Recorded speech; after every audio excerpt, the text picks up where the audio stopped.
Oh, I'm muted. Excuse me. I've been muted the whole time, so I just did the intro with my mic muted. I was waiting for it. So, welcome to Rainbow muted. Oh, I have the stream open as well. I've been muted the whole time, so I just did the intro. This is a with my mic professional muted. work environment. Okay. Now, let's go. Round 3 of the intro. Welcome to Rainbow Cup 3. The third Saturday of Rainbow Cup, and we're actually continuing tomorrow for the final games, but today we're going to cover a couple of games played yesterday and some games are being played at the moment.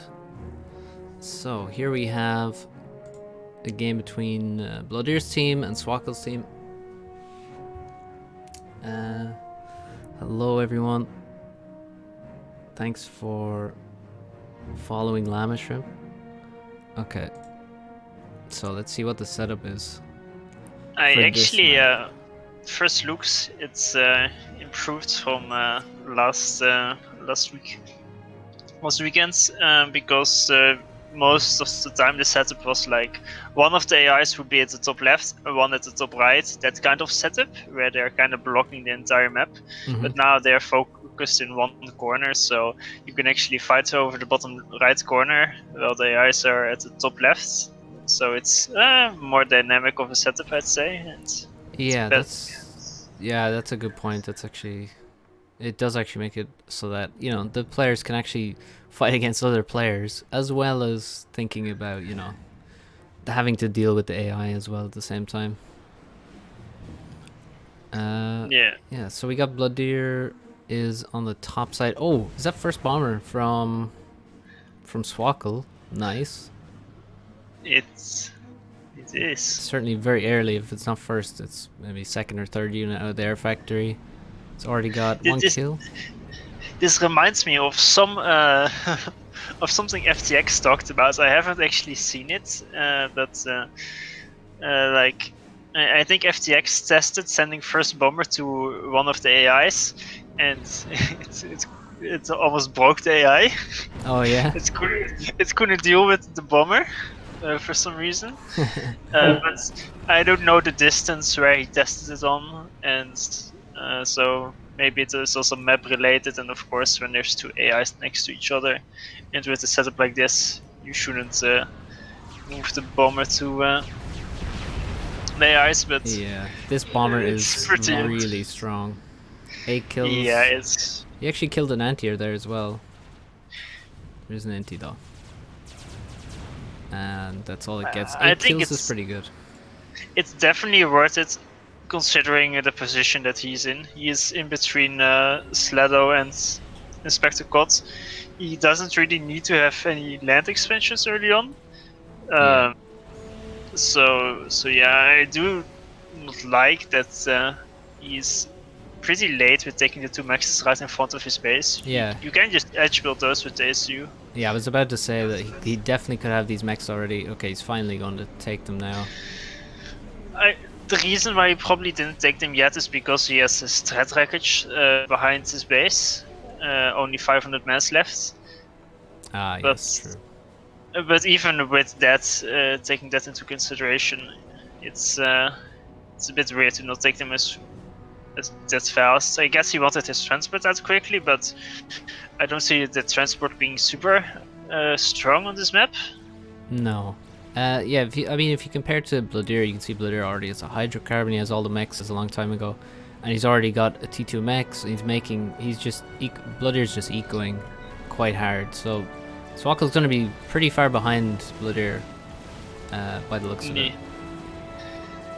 Yeah, true. I mean, the bomber did mostly go for course kicks and wish, so yeah, it's not too surprising that Blooddeer is somewhat ahead. Transport gets shot down there as well. Yeah, that as well. With 3 engineers on board, so it's pretty painful. And interestingly enough, Inspector Cot decided to walk to the AI side, and now he's meeting 2 ACUs that are coming for him, because Wesh didn't decide to go for the AIs at all. So yeah, the AIs aren't sending anything there to try to chase them away. Yeah. Now the AIs are coming. Well, one of them was walking into the water for some reason. I don't know why he's headed deep into the water. The other guy is coming straight for the factory, and he's gonna deny the PD. Inspector Cott needs to bring his ACU out of the water to finish a PD, basically. Otherwise, well, I don't know what he's really doing in the water, to be honest.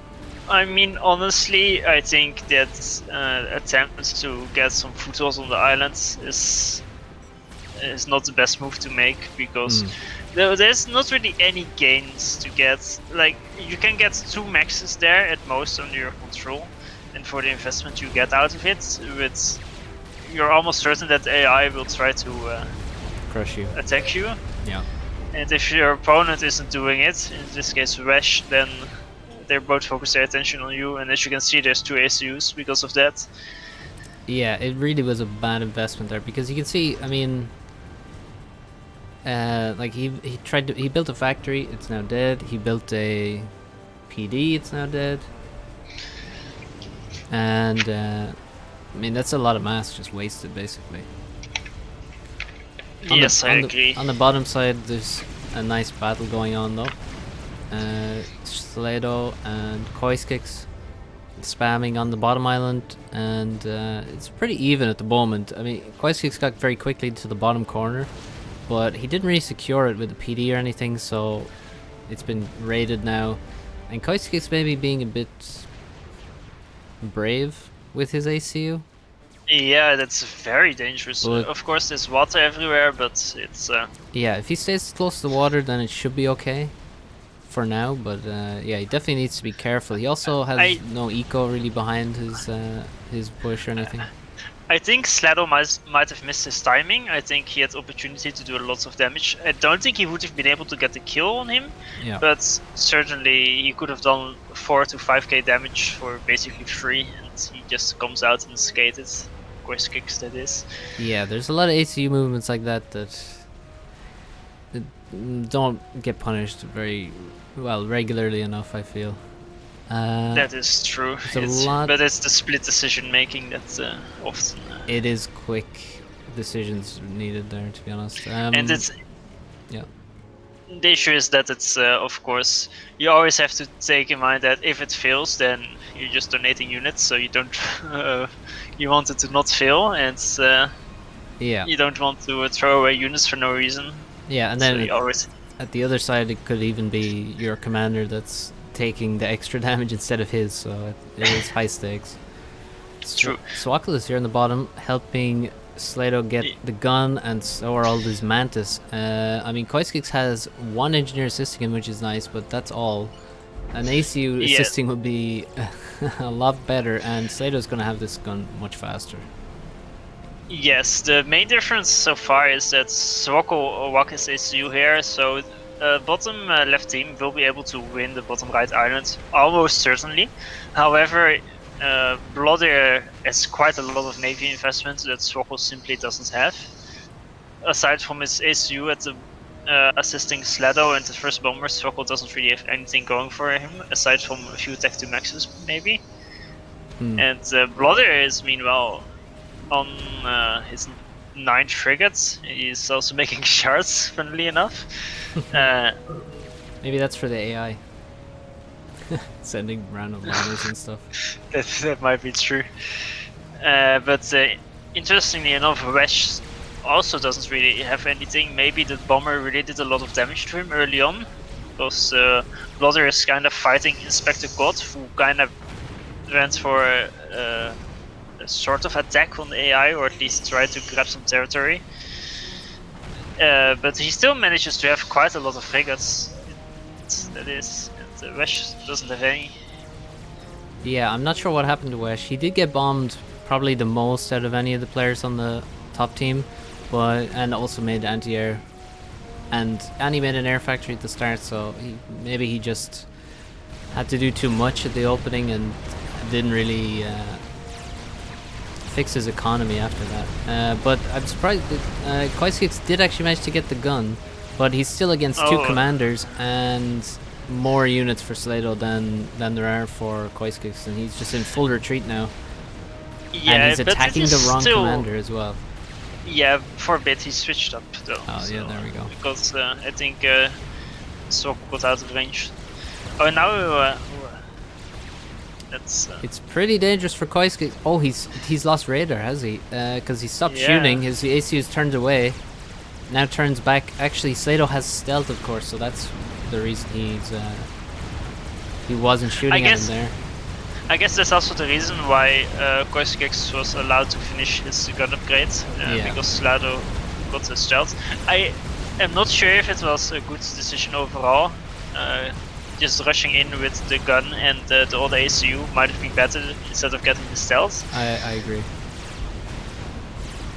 So yeah, and also Jester's behind. Koiskix is in big trouble of dying, but Bloodir is in the area to help out. He's just finished the range gun upgrade in the water with some assistance, and he's making the speed gun now for Aeon. So once he comes out of the water, he can definitely save this.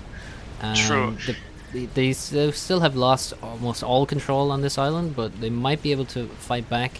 Bloodir also has T2 Navy now, and his first destroyer can be really powerful versus these two ACUs. Yes, it is important to note though that on the main islands there actually aren't that many maxes. So securing this bottom right corner, even if it's not permanent, it's quite a lot of eco you get as a bonus. Yeah. So the longer they hold on to it, the better. And from what I see, Soko is just preparing to spam Torque Bombers. He hasn't invested in Navy at all. He's just capping his Tech 2 Maxes and got now a Tech 2 Air HQ. Meanwhile, on the enemy team, nobody is really making any air. Oh, Wesh has made Tech 2 Air now, but he doesn't have... he has 8 ANTs, but... Bottom team has firmly air control, so a few Torque Bombers can quickly kill that destroyer. Yeah, Bloodir emerges from the water now with double gun, and the destroyer's in the water as well. It looks like he wants to actually use the destroyer elsewhere, but if he needs to, he can bring it to the right side. And but it looks like his commander alone might be enough to send both these ACs backwards. If Koiskix needs to be careful that he doesn't die here, because I think this ACU is really powerful, and you don't really want to trade it away for Slato's commander. You want to keep the UEF gun comm alive, so because later on it can help to fully secure the island for sure. I agree. I think especially with 2 versus 1 gun comm, you should definitely abuse that. This hill is not helping the Aeon, but now he finally crests the hill, and Slato needs to run. Slato may actually die here. I mean, there's no way he's getting out of range of this, of Bloodir's commander, and Koiskix just needs to, you know, maybe give the units to Bloodir or just micro properly. But it looks like Bloodir actually retreats. Maybe he's afraid of air. I mean, I think Slato won't have died there. There's a PD to delay the advancement of the SU. Bloodir probably didn't have intel either. And that's true. They don't have air control, and he knows that. Furthermore, Slato was still on 5k HP, so I think not deciding to push in there was fine, especially since Koiskix is down to 1500 HP. A quick air snipe, which is possible, might explode their entire army as well. Yeah, true. The navy is looking really strong for Bloodir. He's he's got 2 destroyers. Third one must be almost done. Yeah, it is. And I mean, I think he's done really well. I mean, they still have a huge problem on the bottom right. The fact that there's just so many mechs on this island, and Slato has so many of them. It just depends on whether Slato is able to actually, you know, translate all that mass quickly into something useful. Inspector Kant has the torpedo upgrade in the water, which is actually going to be a huge help. Yes, that's very nice. It's he has to be careful if there's 2 destroyers about to be next to him, that he can take a lot of damage. But there are now the torpedoes are finally being started from Soko. It's a bit late, but better late than never. And you can soon start sniping some destroyers, because shards, they aren't very good at killing torpedoes. Actually, the torpedoes are being dispatched on the frigates, which is I think accidental, maybe it goes aggroed, but they Yeah. took quite some damage there from the shots. Yeah. Yeah, usually the number is like 3 destroyers. If you have 3 destroyers next to this torp commander, you're probably dead. But the thing is, the torpedo upgrade has such a high range compared to the destroyer torps that you can usually get quite a bit of damage done and sort of retreat a little bit. But of course the ACU is very slow. But right now he's getting massive value, and one destroyer looks to be going down to a combination of torpedoes from the commander and from the torp bombers. Yeah, there goes one destro. And losing one destroyer on this map is extremely painful, especially on your opponent's side of the map, where you're not going to get the reclaim. It is important to note, though, that Resh has one air with the Swifties. They crush pretty hard, and I think the issue is that Swoko went maybe too late in torps or more inties. I'm not sure, but the last time I checked, Resh had no Swifties at all, and they were already was already T2 air, and it already started making Tech 2 torps. Swoko, that is. And then once he managed to make 3 torps, and Resh made 8 Swifties in the meantime.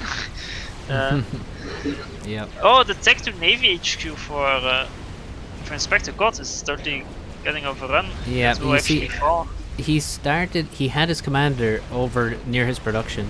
Bloodier went then south once he knew that there was a commander there with torpedoes, so he just went south. The commander followed, and then again the Navy's at least, I mean, it's like 3 times faster than the commander, so it just goes past the commander to the top side, kills now the production, and that's going to completely win Navy. The commander is just out of position. On the bottom side there's a huge battle going on. Koiskik's got Nano in the meantime, but now he's dropped very low and he's heading towards the water. Swakkel has T2 and guns, so it's just 4 gun comms with a few extra upgrades as well, just battling it out. And it looks like Koiskik escapes to the water. Bloodier's under attack from gestures as well. Bottom team definitely gets the advantage here. Also, Slado made Tech 2 land HQ there and is making Tech 2 PDs, which is actually very nice because it means they basically can't lose the position. Yeah, that is huge. All. The PDs are exactly what they need, and it looks like they're well enough back to not die to destroyers, unless the destroyers are sent like into the corner of the map where you don't really want them. But now Wesh with gunships, he's using his air control well. The gunship's heading towards the main island to maybe snipe some mexes, force another airfight to crush air once again. And that's a pretty good move, I'd say. I think Slado and Swokkel really needs to try to crush the enemy position on the right island, because the situation is looking super bad, and the main reason for this is because Swokkel is like, they kind of switched opponents. Swokkel is kind of fighting Wesh in air, while Inspector God was fighting Bloodder in Navy. Yeah. However, Swokkel has 10 Tech 2 maxes, most of them capped. His opponent, Wesh, has 6 Tech 2 maxes, none of them capped, and he's winning the fight. Of course, he has Swifties, but he shouldn't be winning the fight this hard, and especially on this mass deficit. Swokkel should actually win this. I mean, he should have won this, but he didn't. I think he over-egoed in that regard. Yeah. And now he's paying the price for it. Yeah, I think there's a big mismatch. I mean, Bloodier chose the correct strategy and was in the best position to be the T2 Navy player. Oh, Bloodier is very... Bloodier barely stayed above 2.5k. Oof, I mean, he could have been drawn so easily. If yeah. Oh, it's so close to being killed. But in the meantime, Inspector Cott has died to Navy. I assume he's died to destroyers there. I think so. And now Swakkel is desperately trying to get a torpedo up to try and do some more damage to Bloodier, but he's going to allow him to get out of range anyway, so he's not going to be able to control K on him at this point. Yeah, maybe a 2-for-1 kill was their only hope there, but... Yeah. Yeah, and then sadly, hope that perhaps, yeah, then maybe Slado has enough available to him and Swakkel to come back somehow, but yeah, I mean, there's gunships over Slado's base. He's lost the T2P gen there. And looks like Swaka's going to go down on the front line to gunships and a gun com. And Slado's probably not going to last too much longer either. He does have T2, he has Flax, but I think it doesn't really matter at this point. There's so many destroyers from Bloodier. Like, how many has he got now? 7 destroyers. Like, there's nothing more powerful on the map than these destroyers, basically. And Yes. there he goes. And Bloodier, Kois Kicks and Wesh win this one. Funnily enough, the AI didn't really do much on this map. It annoyed a bit with a few subs and bombers, but aside from that, Yeah, it basically just made. I mean, you can see. Look at the amount of navy in the back corner. yeah. There's like 10 T2 ships for each of them, basically. Well, oh no, only one of them has T2 navy, but I think the other one just didn't have space to build stuff back there or something. I don't know. The main issue seems to be that they make navy and the navy just idles. I think we've seen this before on some other maps. Yes. Where it just doesn't get sent in at all for some reason. Not sure why that's the issue, but yeah, oh, the AI didn't play a big role here at all. But it was a nice game. I think Bloodier just had the correct strategy, and the player with the most mexes really should be the guy who is, you know, rushing T2 Navy, because obviously T2 Navy is the game winner on this map. Obviously, it should be obvious, yes, at least. Sure. I mean, look, a destroyer can hit everything on the map, pretty much, except like the corner of where they spawn, pretty much. So, yeah, nice. I think what's also important on a map like this is that your air player, if you have an air player, it should really be an Aeon player as well, just for us Swifties. I think it's just having the option to make them is very nice. Yeah. And funnily enough, I think the position of Inspector God and Korskix, Inspector God and Wesh, that's probably should have been the air players, because they have a low amount of maxes. They can't really do much versus the AI, realistically speaking. Yeah, Inspector Cot definitely made a bad investment in trying to move towards the AI island.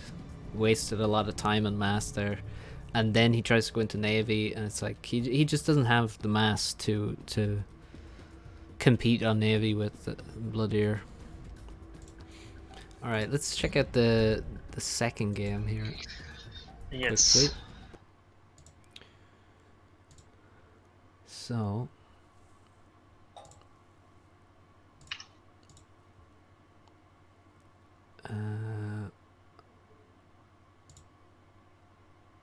Okay, here it is.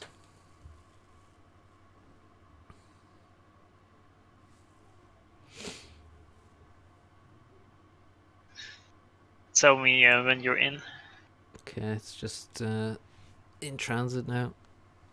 Thanks for all the follows, guys. Mozart, Snackety Snack, Elcor9, and Matax87. And hello to all the viewers. Okay, I'm started now. You ready? Yes, I'm ready. Okay, let's go. I have never seen this map before. Me neither. Topless or Toples, I don't know. But it looks looks interesting. Okay. Wait, let's see, where are the AIs? Okay, the AIs are at the bottom, basically hiding behind passageway. Oh, let me change the overlay. There we go. I hope that units can't move over the mountains, but it looks like it might be the case. Actually, maybe not. Yeah, no, I wouldn't think so. Okay, let's see. So Bloodier's at the top side. He's Aeon again. I think Aeon was a really good choice in the previous game, by the way. Just having that double gun com for the bottom right. That was probably the only thing they did wrong there. I mean, they maybe should have sent 2 commanders to the bottom right, you know? Yeah, Bloodier was building Navy factories with this commander at minute 4 or minute 5, which was definitely a mistake, I'd say. Yeah. Aside from that, not really a big mistake. I mean, taking much damage from a bomber, it can happen. It's not necessarily a mistake you can really avoid. It just sometimes happens. Yeah. Look at this Slado going for first, second, third, and fourth Selen, I mean. Ooh. Well, no, he has one engineer, but yeah. Well, second to fifth then. Yeah. That's a lot of Selines. That's expensive. He's going. Okay, so he's just gonna cover the whole front, and he's gonna head to those mexes on the towards the top right.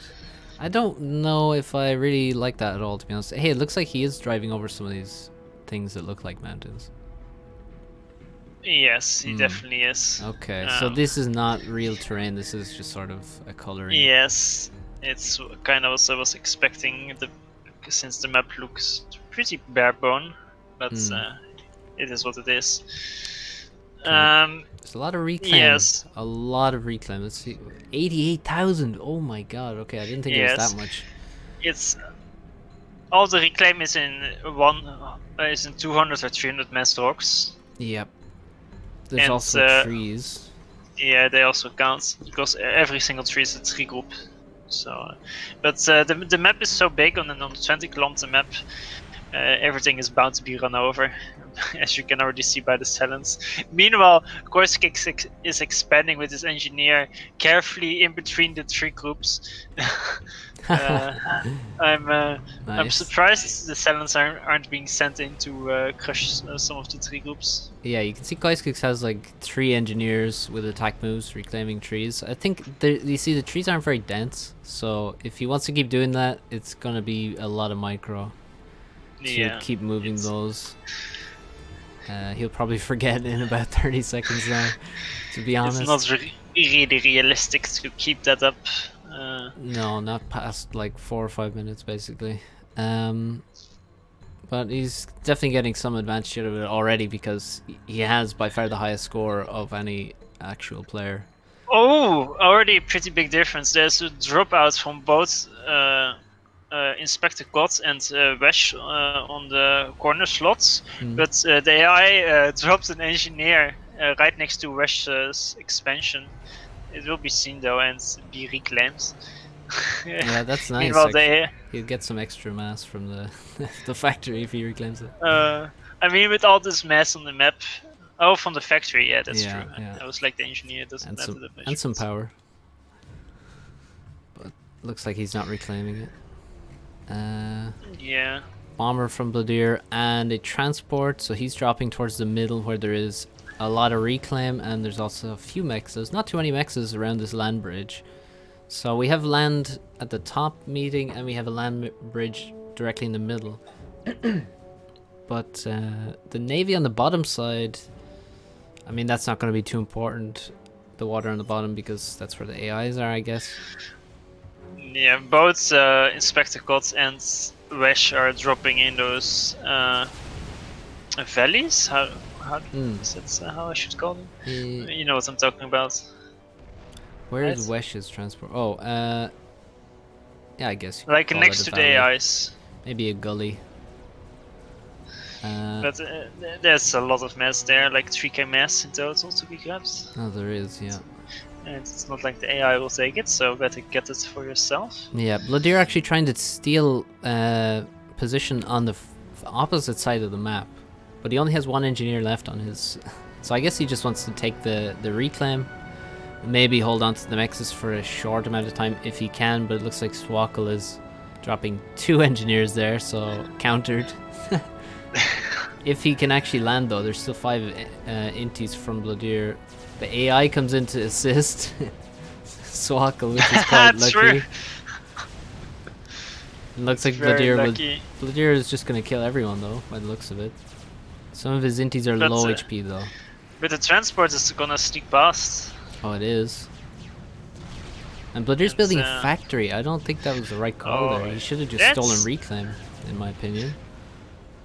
I think so too, but it may just work if Sokol doesn't react. Oh no, he's building a PD. But that PD, like the engineer can still move away from the PD and continue building the factory. You know, I I think think I went to Swakkel's POV there, and he couldn't see the engineer, and then once he started building the PD, he can now see the engineer. really. Because I think the unbuilt or unfinished structure, I think, gives vision. Oh, Blodder is stalling 40 mats per second, which is why he doesn't get to finish the factory. Ooh. Or at least he would have been a lot closer, so And definitely. oh look, yeah, look in the middle. You see, he's building multiple factories with the engineers. Actually, all the engineers that he's dropped are building factories, and none of them are actually taking reclaim, which is I definitely don't an like error. that at He's all. also ecoing quite hard.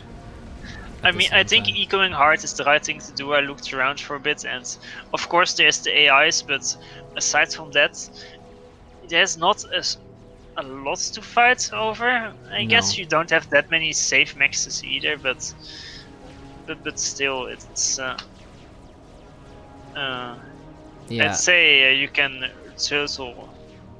It isn't too hard to turtle on a map like this, especially with the AIs.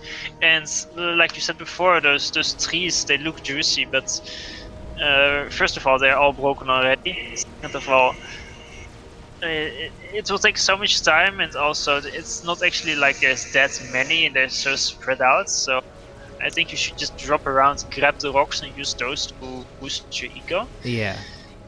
Yeah, I think it's about taking. I think what you can fight for is the reclaim, basically. There's already more than 30k of it is already reclaimed at this point.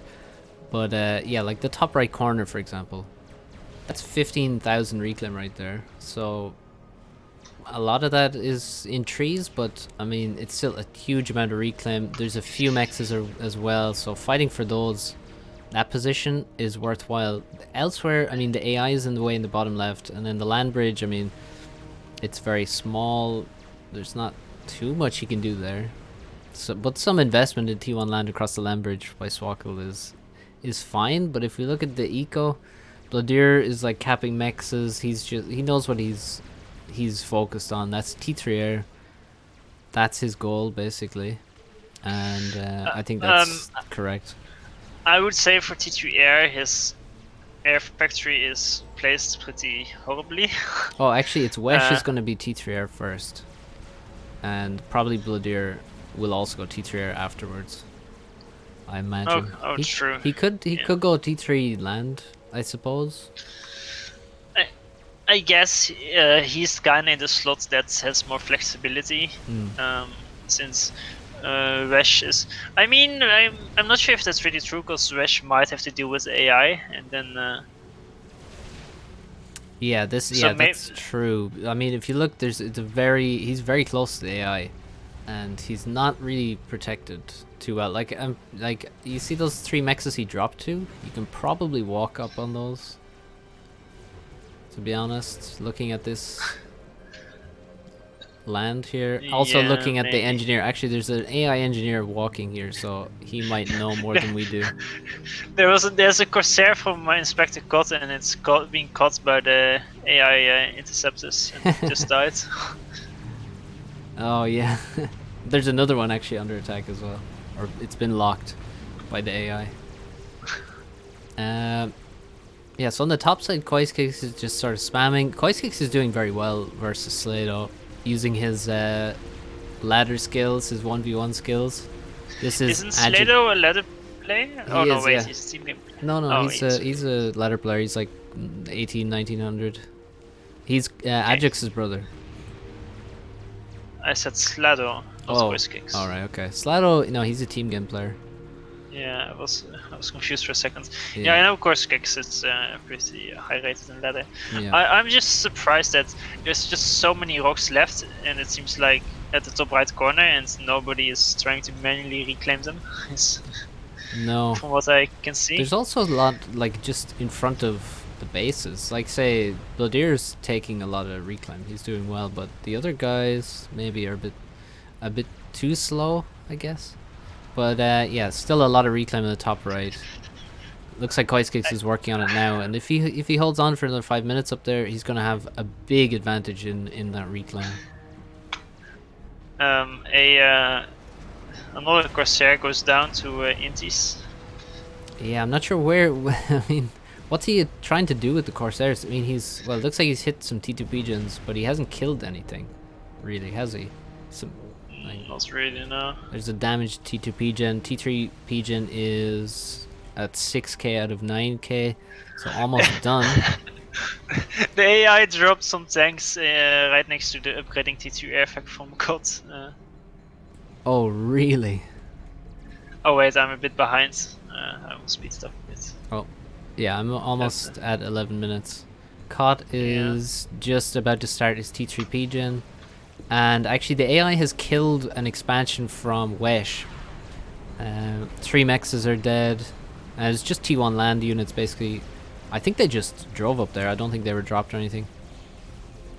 Looks like there's a big air fight on the right side. Inspector Cotton has quite a few inties. The bottom team has loads of inties. Bloodier's just suiciding 4 Swifties into this battle, I think. Yeah, there's no real reason to fight there, I think. No, unless you actually think you can win, which would be misplaced confidence. Actually, he's even going AFK with the inties, so they're dying for free. Or the Swifties. There's even anti-air turrets. I mean, Slato is really... Look at how many engineers are building this anti-air. It's a big waste of resources, actually. True. I mean, I guess he gets quite some mess there. It's like... Oh, oh no, Slato has tac pack on his commander, but he has gun. And no tech 2. Yeah, he doesn't have tech 2, he just has the gun. So, for anyone who doesn't know, you really need to have T2 when you're making tac pack, because if you don't have T2, the missiles will build way too slowly. If you have T2, you can make missiles in a few seconds and just quickly fire them off in every direction before things can be defended. So without T2, tac pack is not very strong at all, and it's quite a large investment. I honestly don't really get Slatter's plan here. He kind of gave up the top right corner for no real reason. Like he's and it's like it's not like there's a lot of maxes that's important, but all the reclaim that's super important. I mean, at the moment, Koiskix has really taken it, but even without it, he still gets, what is it, 6 to 7 extra maxes for free, basically. It's pretty weird.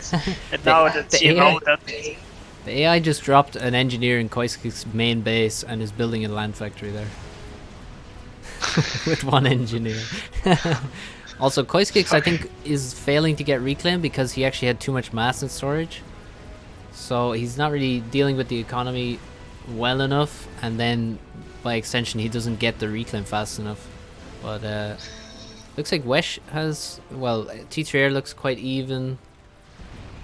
I'm not sure what Bloodier's plan is here. Just make economy by the looks of it. He's making T3 max, he's not making T3 Air. And yeah, Slato should really invest in T2 to make this tac pack worth it. There's a blaze push in the mid, but it won't really do much. There's too much willpower spamming the compedies. Yeah. Also, these hills are not good for the attacking force. Yes. They have to get right up in the middle of the base to actually hit everything. That factory is going to tech 3 from Bloodyer. That's so greedy. Wait, what's going T3? The HQ. The tech 2 land HQ in the middle of the map. Oh, and there's no TMD here. And somebody has tac pack. Now, I don't know if he's in range though. He probably isn't. No, he needs to be quite a bit closer. He's gonna be TMLing some loose tech 2 maxes. From well, eventually he will. He is stalling and he doesn't have T2, so that's basically infinite build time for those missiles. What about Kot? Does he have a T3 mech? Well, no, it doesn't look like it. He's actually under some small attacks, T1 land attacks from the AI, looking to raid him, and I think the AI might get involved in the next few minutes in a much bigger way here. This is still True. a cheating AI with 1.4 multiplier. I guess a map like this, it's for a normal team game, it's pretty bare bone, but the setup for having some AIs is pretty nice, because they kind of separated. You just attack like one player, kind of, or they can attack one player. Yeah, the land separation I think it was a good idea. Also, they're not going to be making any navy by the looks of it, which is good. So the AIs should be. They're already. I mean, they've killed some bases. I mean, you can see Bloodier here has dropped on these 3 mexes up on the higher ground to retake those for himself. Wesh was there already, but lost them. So, The first harp is out on the field. yeah, that's a random gunship there, just bounced off a shield in Swakkel's base, which is. Will the fun. HQ? No, the HQ will not die, but it will take a lot of mess to repair. It won't die? I don't think it will. The harp will just. Oh, that is close. Yeah, now he's repairing actually. He wasn't sure it wasn't gonna die. Yeah. Oh, without repairs that would have been really low. And there's still no TMD, and there's still a attack pack ACU around. So I mean, if you just pick that ACU up, put him in the water, really where you want the attack pack ACU a lot of the time is in the water is a good place because it's quite sneaky. It's Yes. also risky, of course, if you can get torpedo bombed and lose, but it's a good place to be. And also he would hit main bases and this HQ for sure from the water. Important to note is that Corskix went Tech 3 Air, already has his Tech 3 Pigeon done. He did, and yeah. Slado is now also going Tech 3 Air. I'm not sure if I like that decision. Yeah, but I mean, of course, it's a 20-kilometer map, but T3 land can still be good, especially with spread out maxes like this at the top right. Yeah, I agree. I mean, he is actually going T3 land now. I certainly would have been looking to go T3 land first. Bloodier going T3 land was a little strange, but I mean, that's okay. He did have a choice there, which to go for. But Koiskix and the Slado, I would have been looking at T3 land more so because it is very open at the top side, and there's damage to be done. Koiskix eco is not really where I would expect it to be. It's a little on the weak side. Slado's is weak, but that's a bit more understandable considering he had less mexes available to him. What's going on with Swakkel though? Because he's the one up against Bloodier. He seems to have a few T3 mexes. He has T3 air. Production started, but his PGen is in the wrong place. No adjacency. And not much build power on that factory either, so not sure how I feel about Swakkel's position here. It doesn't look great. Yeah, but Bloodier isn't even on T3A yet, so for now it's not that big of a deal. Well, that's true, but Swakkel's actually going T3 land at the front as well, so that's another very vulnerable HQ. If you imagine just like a couple Aeon strats would kill that. And Copperosaurus. Well, there's maybe they might eventually. What I'm pretty surprised about is that nobody tried to wall in the passageway towards the AI. That's true, actually. Yeah, the walls we saw in some games, they're actually really very, very good against the AI. Okay, now Wesh is actually walling in his base, which is good. And the AI is just shooting into this mountain, and they might just do that forever, you know? Yes. I feel though that the walls, why not build it further forwards, but... Yeah. Well, I guess at this point he's thinking, okay, I just need to build them here now because it's too late to build them further forward. Definitely if they had done it at the start, earlier on in the game, they definitely could have gotten some nice forward walls.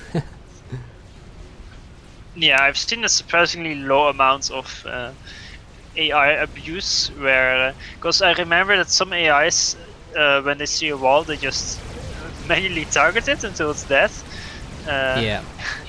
Or And they try and go around.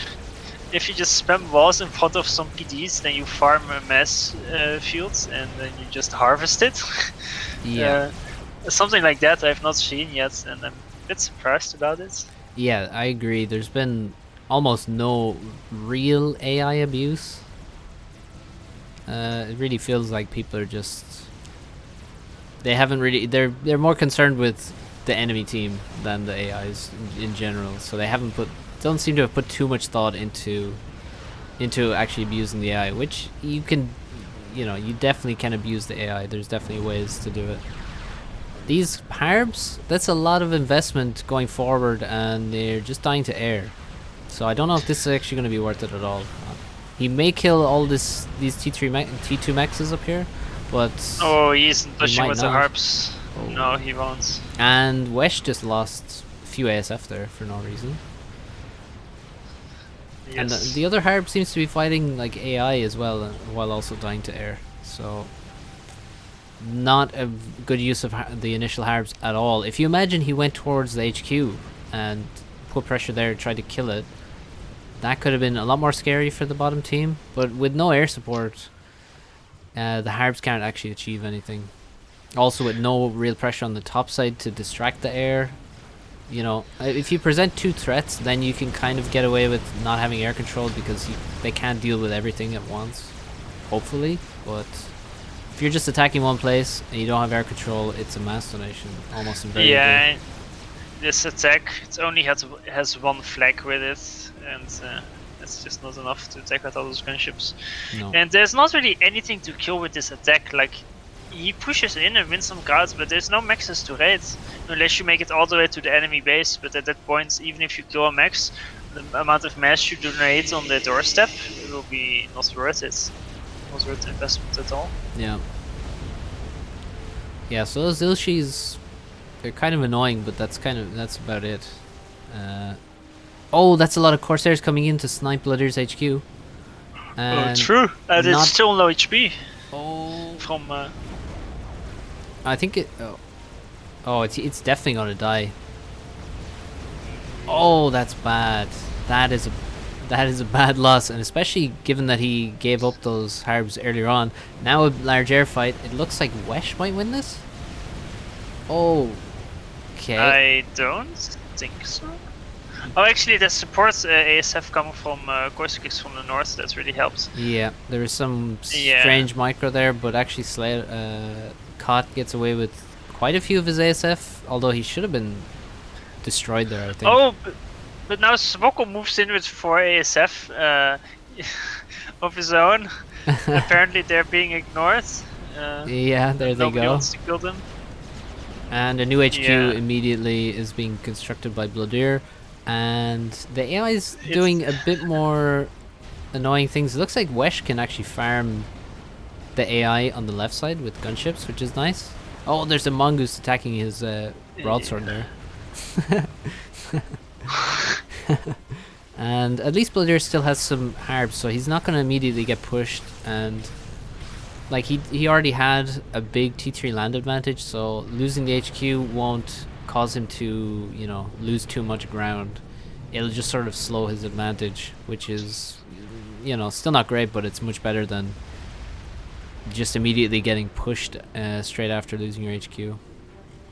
I still don't really know, like, what they're really fighting for. I guess they're fighting for some map control, but is it that important? That's mid-stroke of lands? No, I don't think so. I would have thought... I don't think so either. When I was thinking maybe he goes T3 land or he could go T3 air, earlier on I was thinking, you know, he would make it in his base for harp drops. That was my expectation.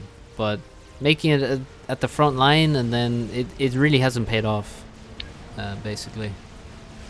His attacks haven't been too effective, and yeah, they're just gonna fight here. And I mean, Swakkel's making the right unit, that is snipers, so he might be able to make some ground up. The other side, Slado's still pushing. He just has a gun comm and still has tac pack, so it's really strange that he can just be allowed to do this. And Koiskik's economy is not strong at all at this point. Yeah, but Slatter's economy is way worse. He is only on 51 mass income. It's not very healthy. Yeah, true. Oh yeah, Oh, Koiskix has way more total mass actually. also, if you look at the bottom, the AI is pushing into Inspector Cod. He just walked up that mountain Oh and yeah. he cleared off 4 Tech 2 Maxes at least. Ouch. Okay, that hurts. And there's a lot of T2 units there. A lot of rhinos. There's like one flak though, that's all. So you see Wesh is dealing with the AI well, with the T3 gunships have quite a lot of mass killed. He's not really getting the reclaim in front of his bait and that he's killed from the AI, but he's getting some of it now. But overall, Wesh is dealing with the AI a bit better, I think. I would say a lot better, but Yeah, well, he did lose those yeah. 3 mexes earlier on, but at this point, yeah, he's dealing with them much better. The AI is gonna get more annoying though. I mean, they're heading to T3 land at this point. Actually, the Cybern player is already at T3 land and has started a spider bot. So Okay. Yeah, the Simon player seems to be a bit ahead. yep.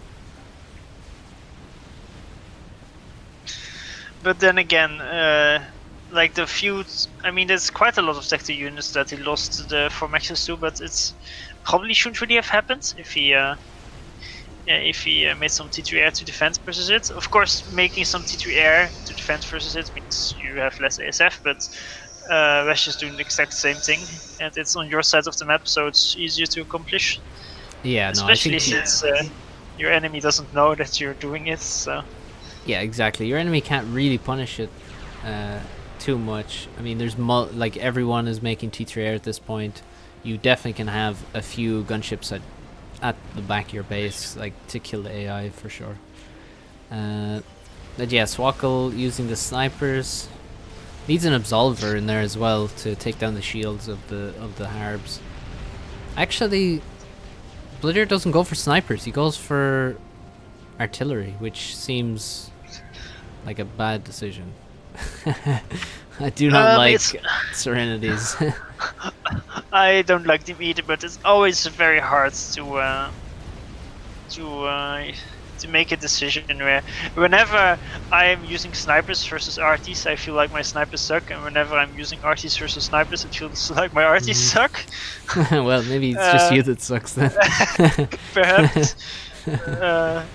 But Serenities are not necessarily bad, because the main weakness of normal RTs versus snipers is just that, well, once they lock onto your RTs, they're basically dead if you don't have shielding.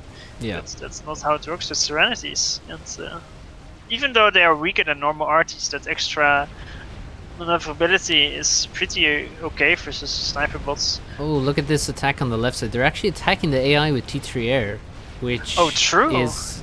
I don't know if this is a good idea. Look at the amount of flak. There's static flak, there's flak under mobile shields, and there's only 3 broadswords. The restorers are nice, but they're not going to give nearly as much DPS as the broadswords give.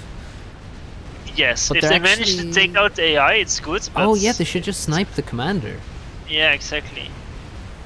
But they're actually killing the anti-air first, so I think they should just go for the commander. At that point, the base becomes defunct, and nothing will be constructed anymore. So I don't understand why they're killing the HQ right next to the commander when the HQ actually has more HP than the com. Yes, sniping the anti-air was viable, I'd say. Yeah, it was fine. Please kill the com. It's like they don't understand what the result is if they kill the com, you know? But it looks like they can actually kill the whole base with this T3 air, to be honest. And if they do that, I mean, right, Koiskix is maybe losing some ground on the top side.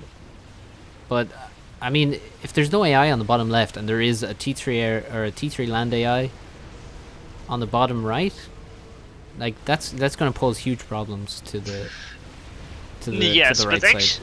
But actually, yeah, Koiskix lost a lot of ground at the top right. Like he had an insane dominance there for quite a long time. Zui's in the base now as well, in Koiskix base. Oh, true, taking out the max. Yeah, if he focuses on the T3 mechs, I think he can take out another one, because it is Cybern. Does he know about the air grid? He does. I'm surprised he didn't move towards it, but I guess... Yeah. Could have killed the P-Gen. But yeah, T3R, they're still just killing the whole base and not the AI. So maybe... maybe they just want to blunt the AI so that maybe they can still farm mass from it. But I don't really think that makes sense. They should just kill him, reclaim his base, you know? The deer has so many restorers. I love it. There we go. Maybe they don't want enemy team to think that the AI is dead and try to profit from the situation. However, they can just hit the control and shift to see the best value in the AI base. Yeah. And I'm sure they have no idea what will be happening. 9,600 mass killed on that broadsword that's also sniped the commander. Just barely survives. What a hero. Funnily enough, because they killed all the buildings before the AI, the explosion of the AI actually killed 14k reclaim. Oh no. Oh, that's actually quite painful. So, yeah, now Bloodier dropping and just spamming lots of T1 factories. So yeah, he can just build artillery basically to clear the rest of the base if needed, and also just spam lots of NGs. Oh, the bottom AI. Yeah, it was a Corsair snipe of 20 Corsairs that just went for the AI, so they basically take out the AI at exactly the same time. And the Corsair snipe was way more effective and way cheaper. I mean... it was of course cheaper, however, restorers of course are... well, they're still going to be very powerful. Well, true, and they also got vets, which is... You know, I mean, it's not an insane impact, but it's still 600 HP. If you repair them up, it's 3 HP. True. I would take it. There looks to be more reclaim in the bottom base now. There's like 68,000-ish, and then versus like 49,000. So that's like 20k difference. But T3 Air looks much better for the top team. I mean, the bottom team don't... I mean... Oh, actually, okay, there we go. That's what Swakkel's doing. He has a nuke almost loaded. So I was wondering, I was thinking he doesn't have ASF. I'm wondering, what does he have? Well, he has a few ASF, but that's all. But he does have a nuke. Bloodier is already almost loaded his anti-nuke, so he'll be fine. Wesh is the next player we need to check. He'll also be loaded in his core. So then it just leaves Koiskix without an SMB. And I don't think Bloodier's will cover his air grid. No. It won't if it's targeted correctly. So Koiskix could be in a little bit of trouble from this nuke launcher. It's not a very good map for a nuke rush though, because maxes are pretty spread out. Most of the air grids, aside that one from Bloodier, are also not together with most of the maxes. Yep. So you can't nuke both the power grids and the maxes at once. There are quite a few positions that are, you know, decent for nukes. So but by the way, a long time ago, Slato upgraded a T2 Naval HQ, and he now has 4 cruisers, and he, with the cruisers and the T3 land from Swakkel, they've actually wiped the whole front base from Bloodier and took a massively good trade against Harbs. Look, there's like 15k reclaim left there, or wait, no, like 10k reclaim. And he's moving forward. There's a third HQ, or yeah, this is the third T3 land HQ that I've seen from Bloodier. Meanwhile, and it might something just way go more down. important. Sorry for interrupting you. At the bottom right is a restore attack. Oh my god! Go for Inspector God right now. They're getting under the shield and they're gonna manage to snipe down the shield. I think. Oh my actually, god! It will. But the entire power grid will die. There's not enough anti-air there. Oh, the HQ. It survives on like 500 HP. And the pigeons weren't reclaimed and they all blow up. Damn. And the nuke has just been launched. I think you're slightly behind. But yeah, Inspector Koch has lost almost his whole base. But he does actually repel the attack. There's just so many restores from Bloodier. I mean, right now he has 25 after losing a lot of them over the base, and the nuke is launched towards, I assume, Is it launched at Bloodier? Or is it going for I'm not Koiskix? sure.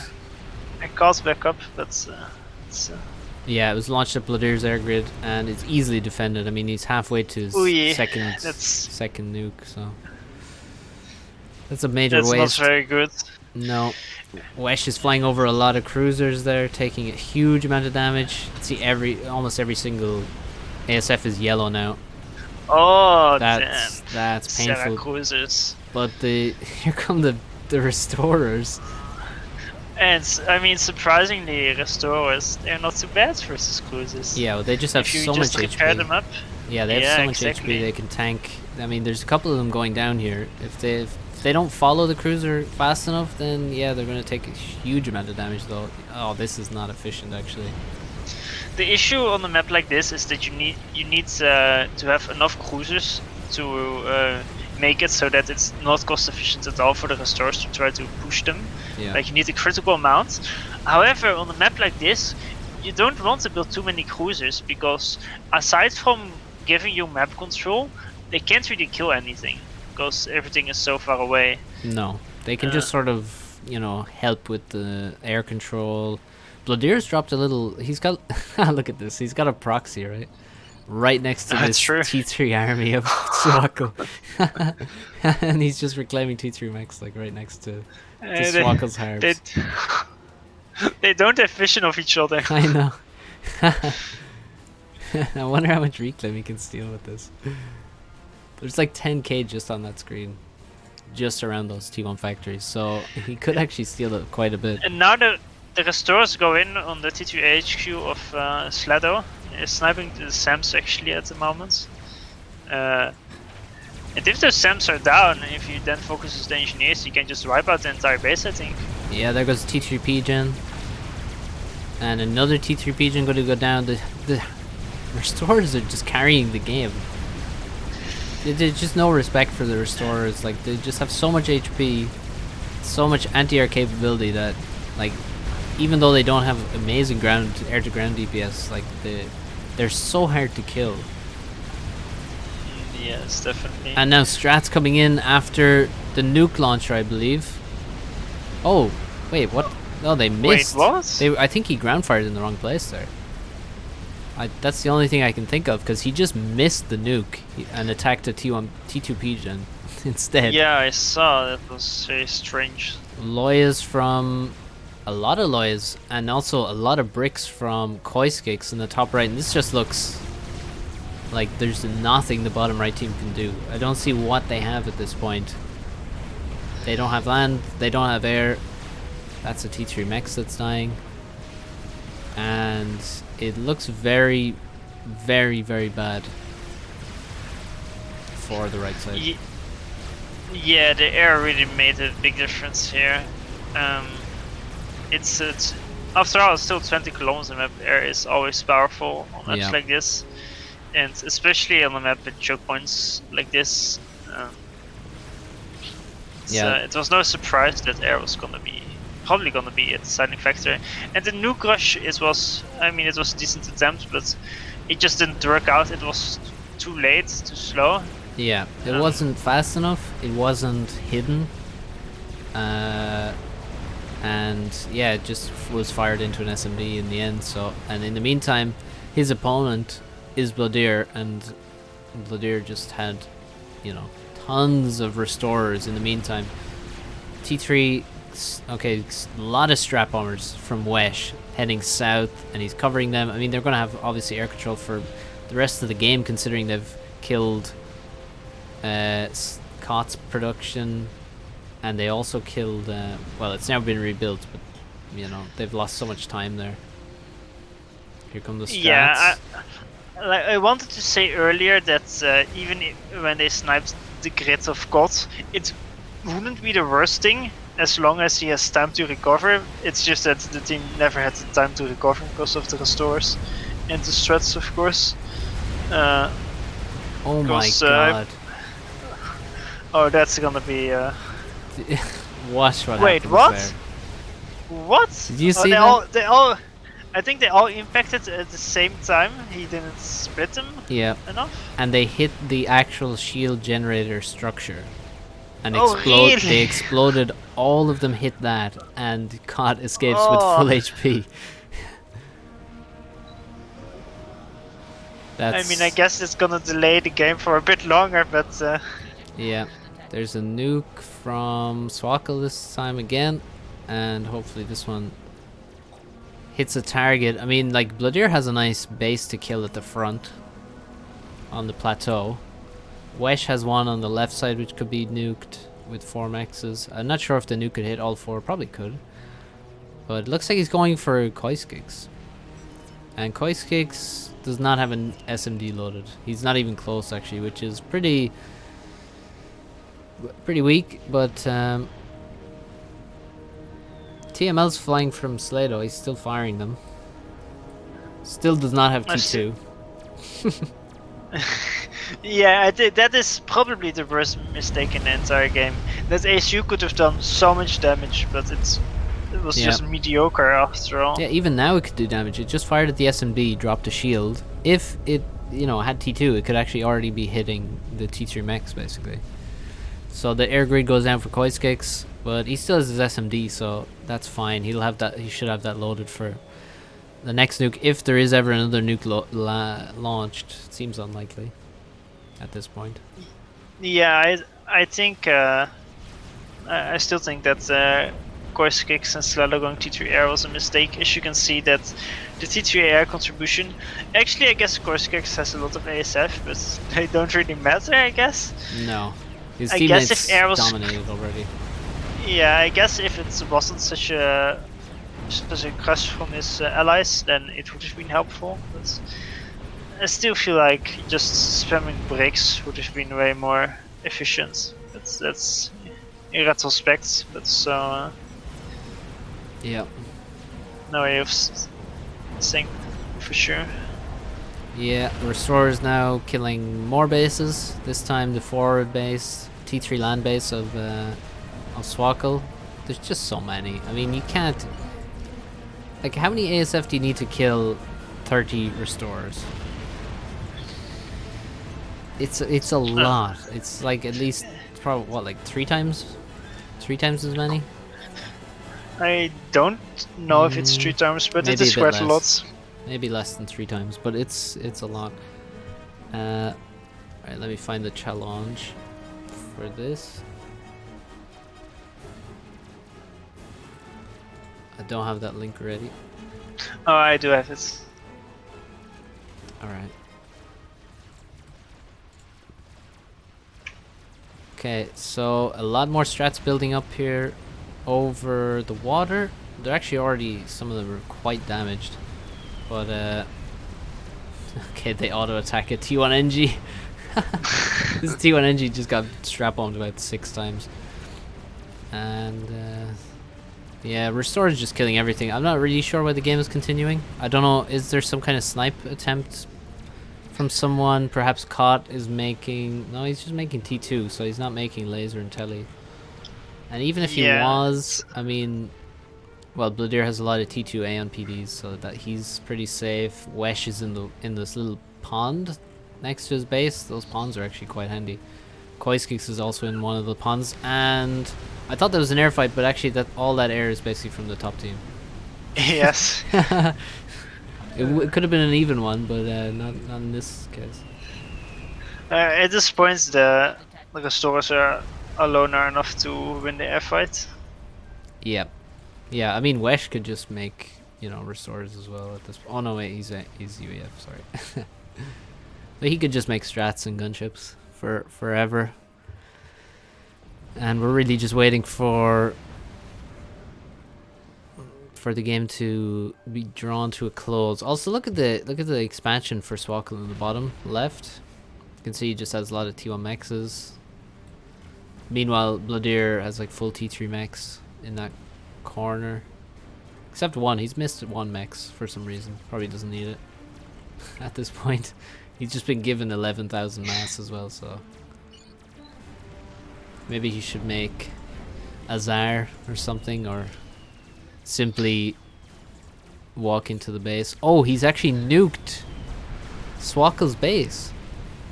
At this point, they are playing with their food. Yeah, that nuke So- lands, does 125 kills, 81,000 mass killed. Swackle's lost his whole base basically. And here comes a lot of strats. Alright, I'm gonna go to +3 now. Yeah, Until sure. the snipe comes in. They're ground firing strats on this ACU, which is not gonna work. Just make some torpedo bombers instead of 15 strats, and I think he'll be dead already. Like a long time ago. Oh, he actually did get hit there. He's walking into the more shallow part of the water. Yeah, look, he's actually peeking above. Oh, oh my god. Oh, now they're cheating with torp bombers. That's not Koiskix is fair. tired of this. He wants it to end. Should have at least built And soluses. yeah. Well, there he goes. Koiskix gets it done. He was actually sending the bricks in to contribute their own torpedo damage. Fergal, thanks for the 500 bits. For Kilishi is Fergal, the wholesome sponsor of the tournament and creator of all the fun rules. That's a lot of bricks in Swackle's base now as well. And yes, Kant has so many anti-air defenses. Most of his base is anti-air at this point. it's a cluster of fuck at this point. He's got a Yeah. 23 SAMs, 99 T1A, and 15 static flak. He will not die to restorers, that's for sure. That's well, yeah, probably not. Unless there's, how many does Bloodier have? He actually might die to restorers, to be honest. You're not gonna stop 62 restorers killing you, I don't think. It'd be fun to see him try, though. Okay, the strats came in and just annihilated Swackle in one pass.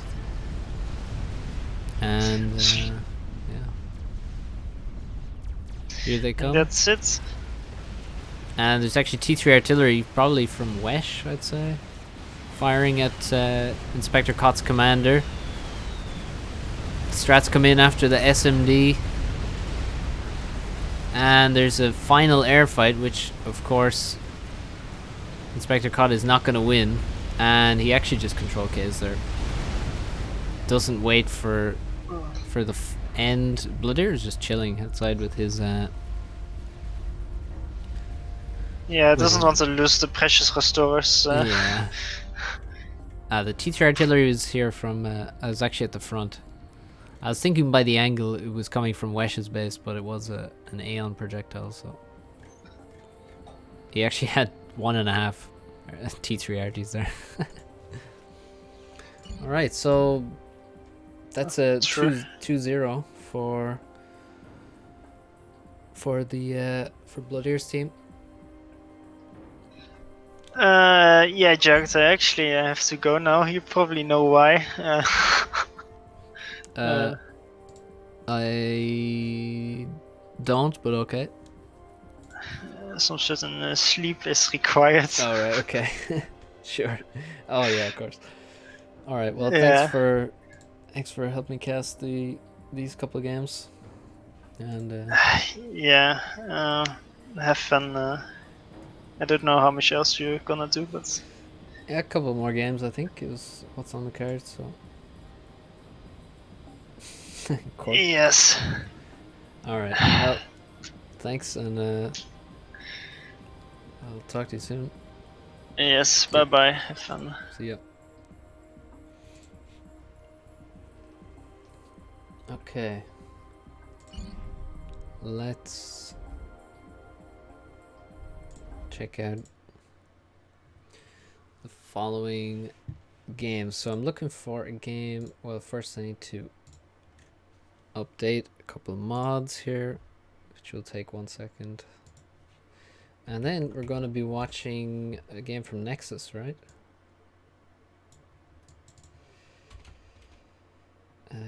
Swarm AI.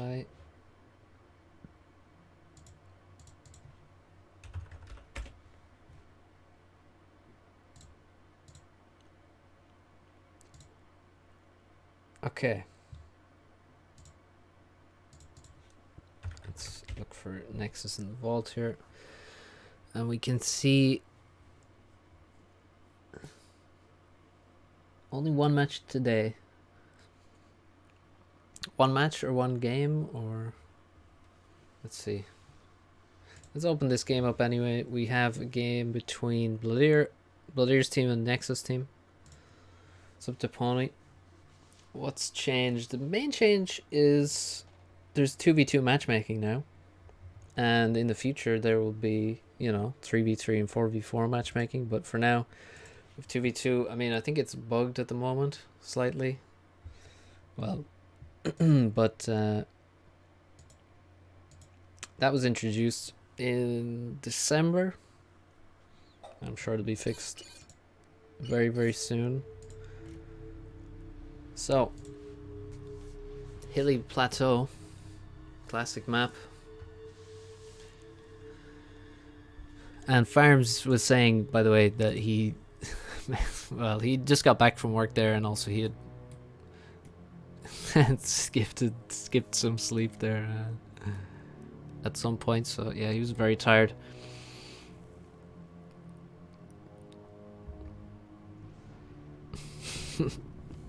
No, they haven't implemented that kind of matchmaking yet into FAF. Okay, where's the AIs? We got them in opposite corners here. Now, this is always a bit dangerous because, we've seen in other maps where the AI both go after the same team. So, we'll see how this goes. But also, there's a possibility, I think, of this game being replayed. We'll see. Co-caster. I didn't have anyone lined up. But if Swackle wants to co-cast, then definitely he's very welcome. But for now, I'm going to just focus on casting the game. You can? Okay, yeah, we'll hop in. I can drag you into the channel if you're not actually able to join it yourself. It's on the FAF Discord. Hello, hello. Hey, he's here. What's up? Well, you just saw what happened. Yeah. Those games are from yesterday, right?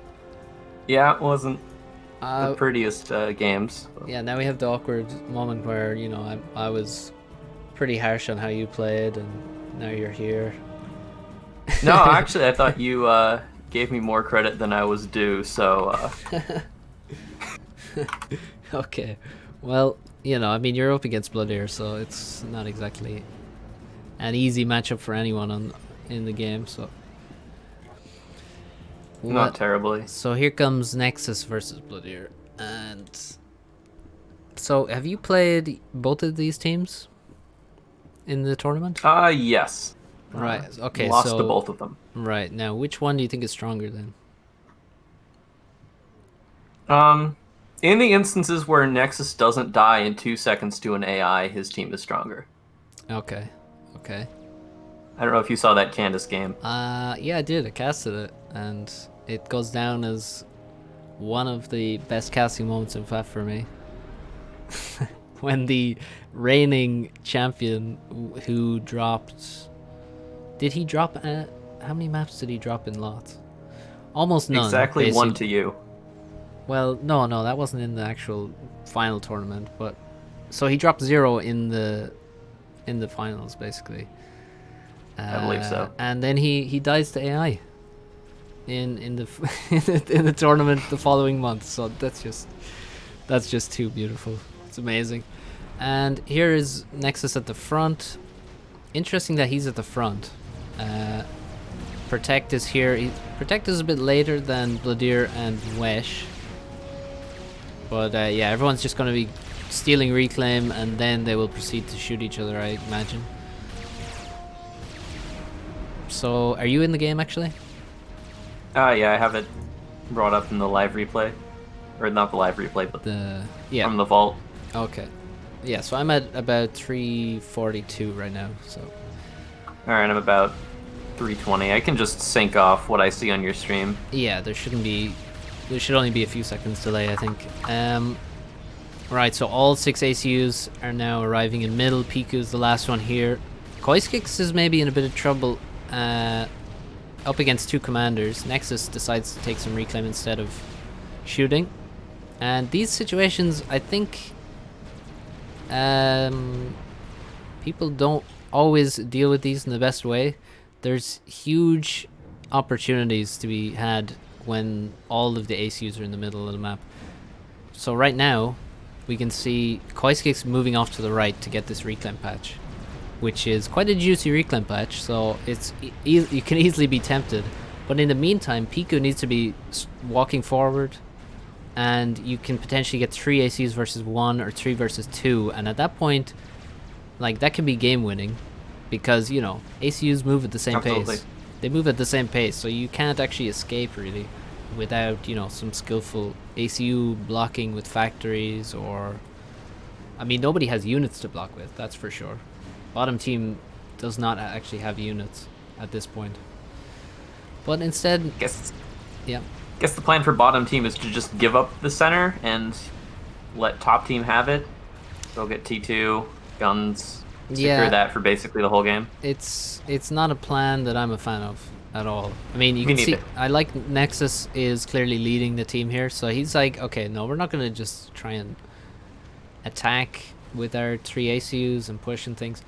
We can just sit on these 2 mexes, assist me to get this T2 upgrade, and it'll all be good.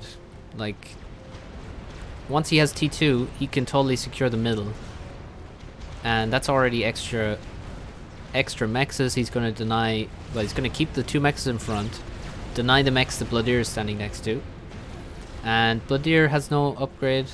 He also has no teammates next to him, so Bloodier could easily die. At the very least, he's getting pushed away.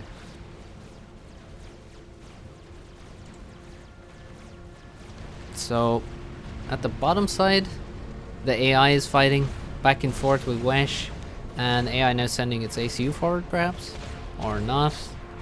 ACU is very indecisive for the AI, I find. They don't know whether to get upgrades, they don't know whether to walk into the water, out of the water, forward, backwards. That was a bit too ambitious of a gun for Bloodier. Oh, he started upgrading there? Yeah, he got about 35% on a gun and then had to cancel because of the T2PD. Wow, okay, yeah, that's a really bad mistake there, actually, because you should expect once there's multiple ACUs in the middle and then you don't see any for, you know, as soon as they retreat slightly, you should be expecting one of them is making an upgrade, and that's exactly what they did. I mean, Nexus immediately made an upgrade with assistance from Protect, and yeah, Bloodier making a gun commander so far forward with no assistance is pretty bad error. Nexus now with 2 PDs in the middle, and it's going to be tricky to overcome that. Now the AI on the top side is doing a lot of work versus thankfully Protect. Pico knows how to dodge, but it's being quite the nuisance. Yeah, he is dodging all the damage from the fervor, or well, most of the damage. If you don't dodge fervors, you will die very, very quickly. So yeah, both I like that they have 2 ACUs there to defend against the AI. They could actually get the kill on the AI now, because that AI is heading towards them with its ACU at speed, actually. Okay, it's met an ACU and now it immediately begins heading all the way back to the center of its base, which is the right decision. If there are more Lobos, this ACU might die. 46 is trying really hard to push into the AI's base here. I'm not sure he can manage it though. He doesn't have sufficient support, and the AI has T2 land. Yeah, he's up against Aurora, so maybe a few bombers would be nice, because they do really love to bunch up their units quite heavily, these AIs. But yeah, I don't think he can push through here. He's got a nice vet level there that boosts his HP again. Meanwhile, top left looks like the AI is just gonna die. Oh yeah, so he's gonna take some damage off both the ACUs. I think Piku, where's Piku going? He's actually leaving. He's going to allow Protect to get the kill in the ACU and avoid taking the 2500 damage from the explosion there himself. There goes the AI in the top left to the top right team. And yeah, there are some problems here. For one, Bloodir is the guy who has he has a lot of mexes now. You see the left side, he's taken a lot of mexes on the left side instead of Wesh, who's just basically playing on his base mexes and rushing T3 air. If you go look bottom right, it looks like Koisix actually does have this. Oh, he is getting the kill. I think it actually might have been the overcharges that made the big difference, because I saw, yeah, he's overcharging rapidly, so I think he might have good overflow from the air player as the air player is heading to T3 air. When the air player is headed, you can see now he's just finished T3 air upgrade. That's when you get a lot of overflow to your team, because there's no PGen being built and there's no upgrade. So a lot of overcharges come in from Koiskix, and he kills the bottom right AI. Now the question is, who gets the corners? Now Koiskix is already in position to take the bottom right reclaim, and it's a pretty nice reclaim. T2 Mexes, T2 HQ, a few land factories. In the top left, nobody's there to take it. Protect is not there. He's actually retreated from where he was, which looks like Protect wants to walk NG's there. He's got Sparkies. Take him a while. Oh yeah, Sparky's nice. Yeah. So that's good. That's not going to take too long. They're very fast units. And he's just going to steal some reclaim, get some PDs up there, I guess. The T3 air though. Wesh has almost, well, he's over halfway on his T3 PGen. So he's ahead of Piku, sorry. Who's only just starting his PGen now. Actually, no, he's going to make a SAM first, because he sees the T3 air scout overhead and he's like, that's a very bad sign. Let's protect ourselves before we start making the PGen. Problem is, Nexus has a lot of mexes that can easily be killed by strap bombers. They're not going to be defended by SAMs. And there's also Nexus is spending a lot of mass on TMD in the middle. He is. Not sure I like this. It doesn't seem very strong. No, and he's actually completely undefended on the right side. There's T1 land units heading towards the right side, and there's no units here whatsoever. Actually, in general, there's very few units on the field, so just the T1 land spam from Koiskix might do some damage. The downside I see is that Koiskix eco is basically non-existent. He has one T2 mech. Actually, he's just finishing a second one, so he at this point really needs to take all the reclaim he's getting and turn it into T2 mexes, in my opinion, just to catch up to other players in the game and have an impact when we go, 5 minutes on. That said, it looks like Nexus is faster to T3 land. Should get some Titans out and clean up all this.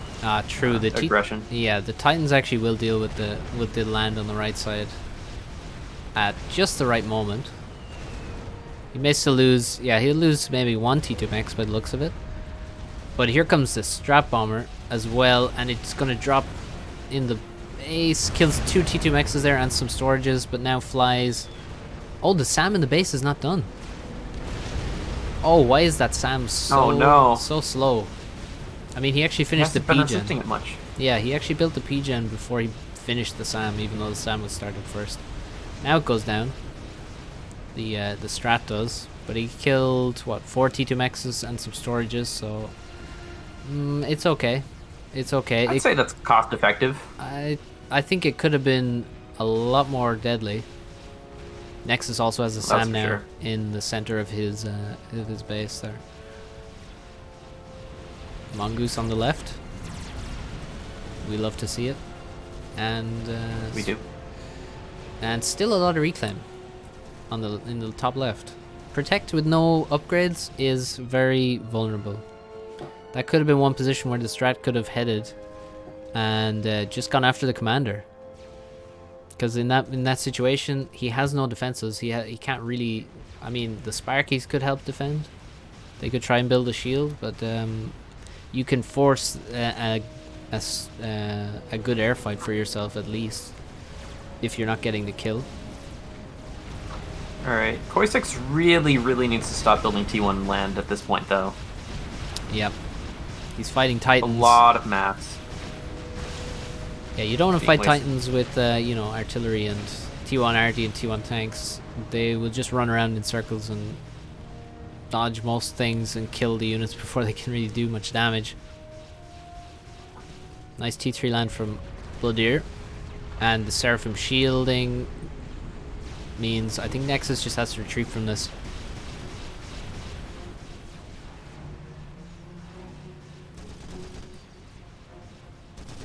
Although the question is, what has this position accomplished for Nexus? Like securing a 4 T1 Nexus? Yeah, this control, it looked good, but I mean, Bloodier actually was able to just retreat behind the hill here. And then he had some T2 land, so with the MMLs he could just continually put pressure on the base. So Nexus had to keep investing just to keep the base even alive, and now at this point he can't really, I don't think there's any justification for continuing to invest here. It might be time to start reclaiming stuff. He's okay, he wants to hold it. He's trying to build another shield, but there's 3 T3 artillery under a Seraphim shield here. I don't see how he holds it, but here comes a spearhead to the front. That actually might be quite helpful. Depends on whether he gets his shield up before his other shield goes down, though. I don't know, I feel like this is just a endless investment of mass that's not actually going to accomplish anything unless Nexus decides to like sit down and build the static RD and then Bloodier can just go around. Yeah, so. now that mobile shield actually missed, and it's done a very good job saving the shield gen on the left side before the right one was dead or was built. So that was a nice little parashield there. And yeah, there's T3. Oh, look at that. There's 3 TMLs were built by the Sparkies, and they're all getting killed now, and I don't think they really did any damage. No, I don't think they did anything at all. That's a big investment. Sparkies are dead, TMLs are dead to a T3 gunship, so the air play is superior for the bottom team at this point. Biku is making a second T3P gen, and with that, if he has the mass to actually increase his production, which he may do, then perhaps he can take air control. Maybe someone else will get involved in T3 air as well. It looks, oh, wow. If you look at the top base, you can see 3 T3P gens are going to be finished at the same time. Efficient. Yeah, that's going to be a small amount of overflow between each of the players, so maybe some wasted power, I'd say. Yeah, also Nexus, without this good T3 air control, he's really vulnerable in the middle. Okay, his base is dying now to the T3 RT. There goes this. Is the spearhead gonna die here? Almost. For sure, right? It's not gonna last too much longer. Nexus needs to run, because he has what, a single flak? There's no forward Sam. Well, he's planning one. It's quite scary. The broadswords could probably kill him. Yeah, I mean, if one broadsword comes after him, like, it has a very high DPS, so he probably wouldn't die to a single broadsword, but it might force a terrible air fight.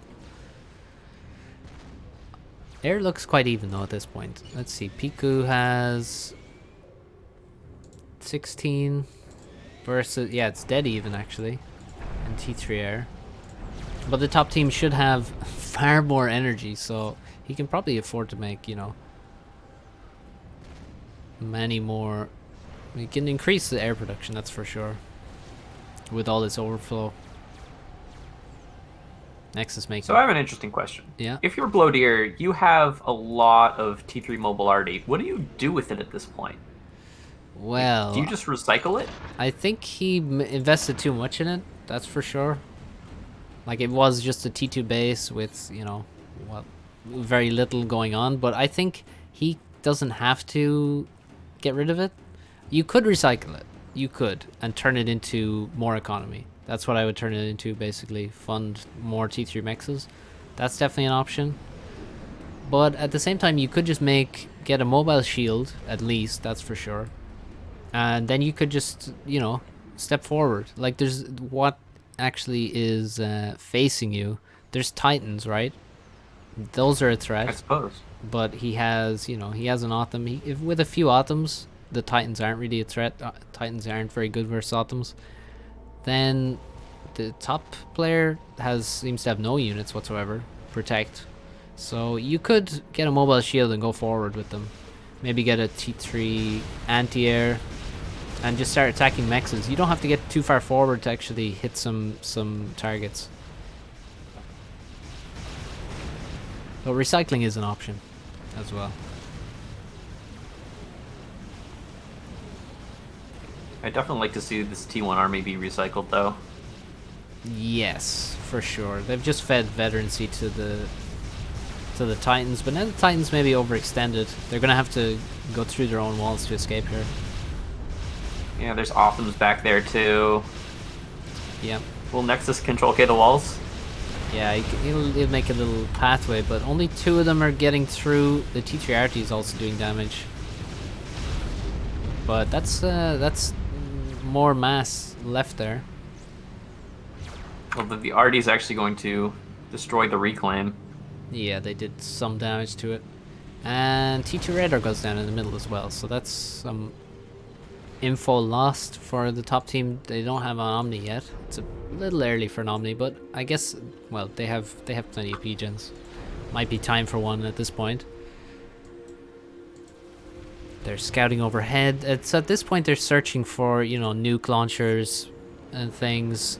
Koiskik's actually making strategic missile defense, which is I don't agree with, because if you look at it, That sounds expensive. he has no T3 mexes at this point. He does have a lot of map control, but again, I would be making T3 mex before I'm worried about getting nuked this early on. And it just seemed to be a very, very eco-heavy game.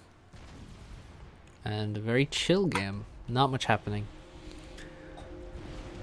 I do expect to see a nuke, because there's multiple... you can probably protect the core base with one SMD. But then you also have to protect the base in the corner. So a nuke wouldn't be too bad, but maybe it'll be an XP first. Yeah, I think you just get a T4, build yourself a chicken. Wait, Yeah. actually, top team is entirely UEF. They only have fatties. That's actually... Why would you go for all the same faction in a team game? That doesn't seem like a good idea at all, actually. Like...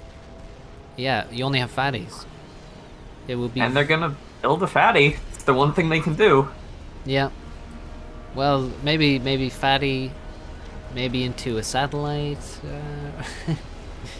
Maybe we'll see like a dozen satellites. Yeah, probably. We won't, but probably we could. Probably not, but maybe. Where is Nexus now, and what upgrades does he have? He has the shield, he has T2, and he has gun, and he's going to take out this base with the help of Percy's and Lobos, and even a Demolisher in the back, providing some extra fire. Bloodier's sending a lot of mass to Koiskik's. I don't know why. Maybe to finish that T3 mex. Well, he keeps doing it after the mex is done. He's just sending a lot of mass. What's Bloodier building? Economy, I would guess. He's building a lot of T3 engineers, so that tells me, a T4 is on the cards for him. And he's probably just giving mass to Koiskik's just to, enable him to make maybe some defenses and just get his eco into shape, because he does need more T3 economy. But yeah, Nexus pushing with T3 land, doing well. Not a single Percy for Koiskik's. No, that's the pain of investing in an SMD this early. Also I gotta say in the bad position. Like, this should be in Bloodier's base basically. Then it could cover probably all 3 core bases if it was, say, next to Bloodier's Hydro. Just to the left of that would be a good place for an SMD. I'm just looking at Bloatier's base, and the absolute disrespect of building these T1 energy storages next to his T3 Gen. It's incredible. Yeah, well, you know, extra, what's that, 300 extra power? It's pretty good.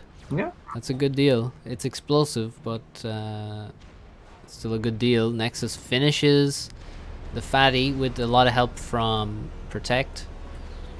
And now Nexus begins building SMD.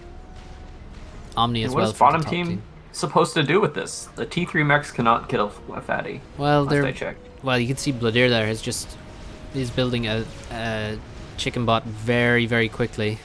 All those T3 artillery are dying to Titans and Lobos. Ouch. I take it back. I guess T3 mechs can kill fatties. Looking at the rate that chicken is building. Yes, it's building quickly. It looks like he's lacking a little bit of mass though, or perhaps power actually. No, he should unpause his stuff. Yeah, there we go. Yeah, he has plenty of resources. He's not even close to really running out. That's building quickly, and that tells me, you know, he's just gonna build a second one straight away afterwards, I'm sure.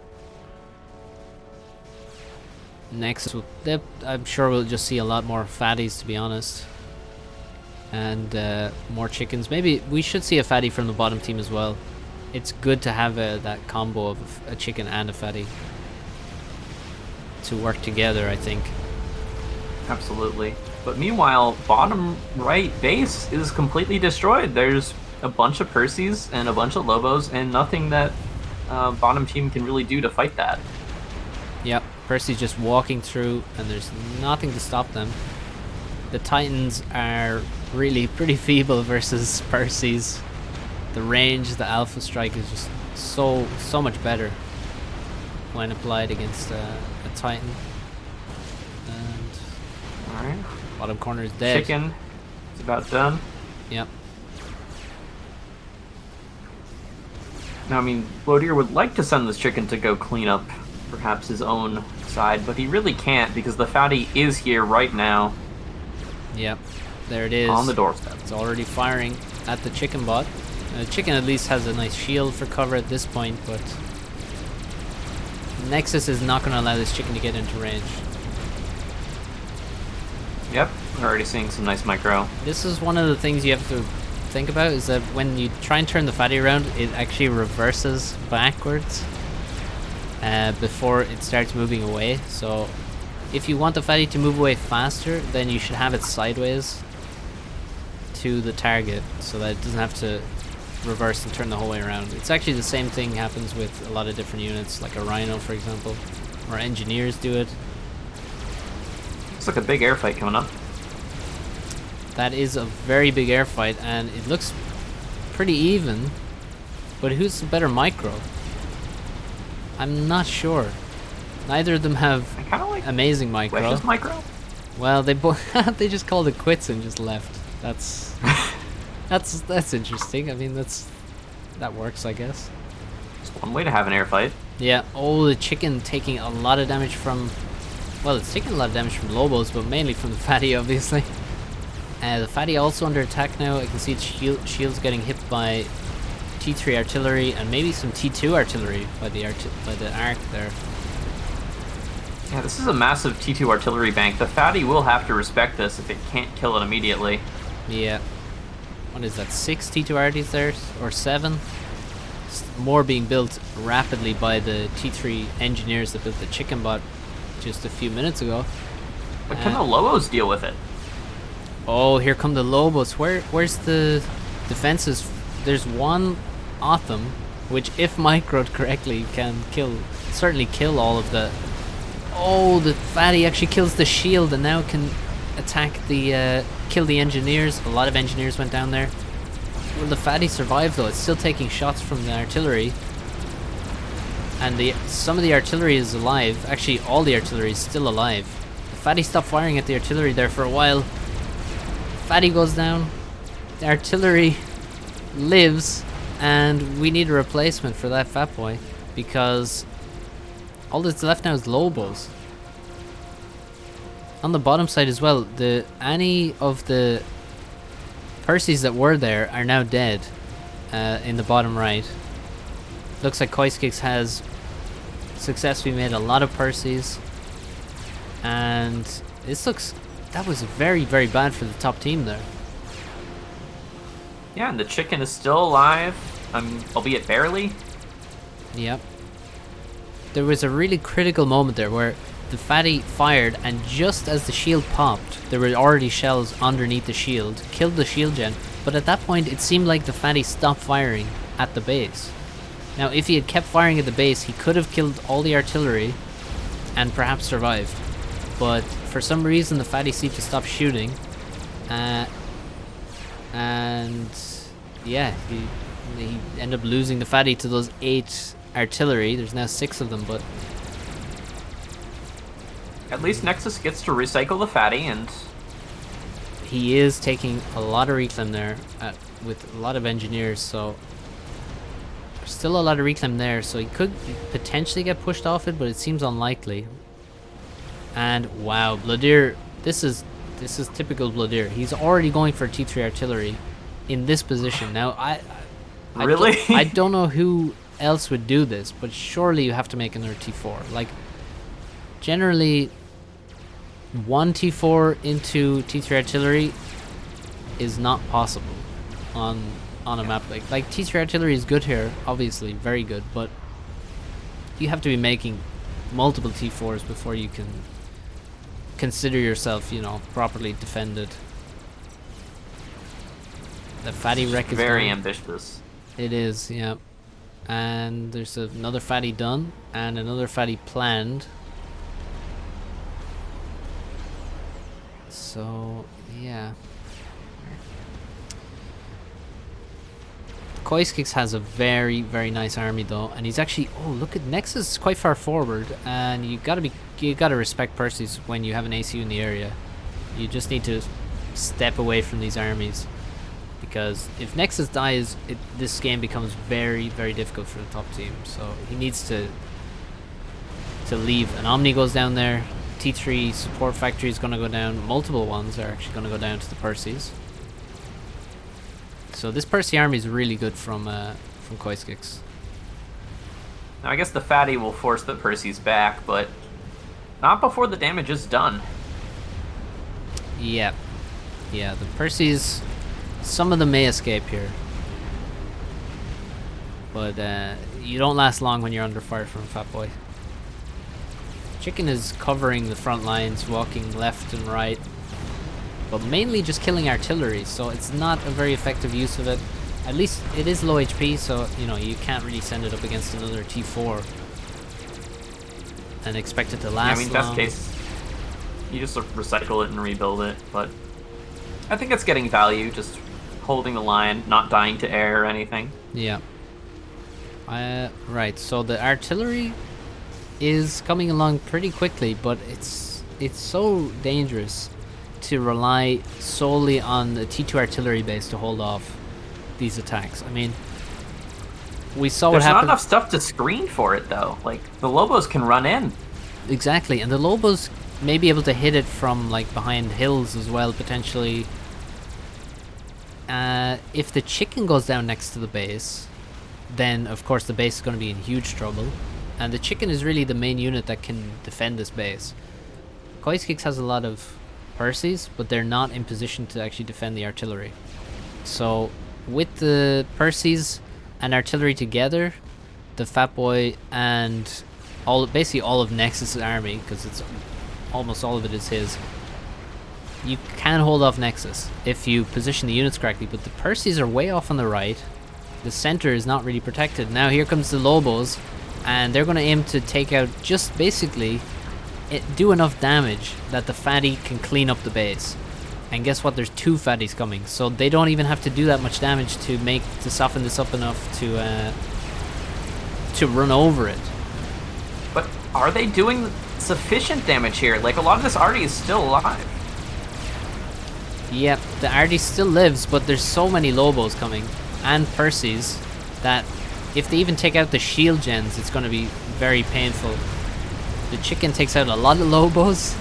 The AoE coming in handy here, but now the artillery is going down. Oh, this looks really bad. The T3RD is only halfway done, and there's 3 fatties on the way.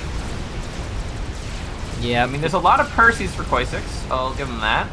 Yeah, the fatty is now, well, it's dropped its shield, but it's firing on the chicken bot, takes out the chicken bot. The chicken bot's death kills everything around it before even the storm arrives. So here comes the storm now to do even more damage. Engineers going down. And this base is dead. And now you have, what, a Percy army versus a Fat Boys. You do not want a Percy army versus Fat Boys. Let me just put it that way. They're too slow. They will never get into range of a Fat Boy. And without the chicken, and without your own Fat Boys, I mean, what can be done here? The T3 artillery is over halfway done, but it's actually paused now, not really under construction, as Blodir is going to try and rebuild a new base, a new T2 artillery base. But again, what's to stop the same thing happening again? Lobos and Percy's going first. Fatties clean up the mess afterwards. And The terrain is slightly harder to attack this position for the fatties. Like, they have to funnel in these narrow chokes. Maybe that'll give Blodir an opportunity to crush them as they approach. There is a chance, but he has so little time to build this base now. And also, his engineers are getting in the way of each other as they try to build. And the fatty is already firing. There's only a single shield. He's trying to build a second shield. Guess what? All of his engineers are dying. The base is already dead before it's really even started. And there's no way to stop this. I don't see how you would. No, Wesh now takes the air fight as he knows the game is lost without some major air engagement and win, but he loses that air fight. Piku wins the air fight comfortably, very, very comfortably. Oh, the T3 mobile anti-air from Koiskix was out of position there. That stuff can shred in ASF. Strat sent in on a suicide mission against the Fat Boy. Will they kill it? No. And it survives on 3000 HP. One more strat would have killed it, I think. And its shield is actually about to pop up. There it goes. And this is doomed. There's nothing able to kill these fatties or the Lobos or even the odd Percival that's tossed in there. Lobos are getting under the shields. Fatties are just bombarding everything. It would take some doing for Nexus's team to throw this. I'm not sure it's possible. I think you could go AFK at this point. And attack move everything and go AFK. That's the situation we're in here.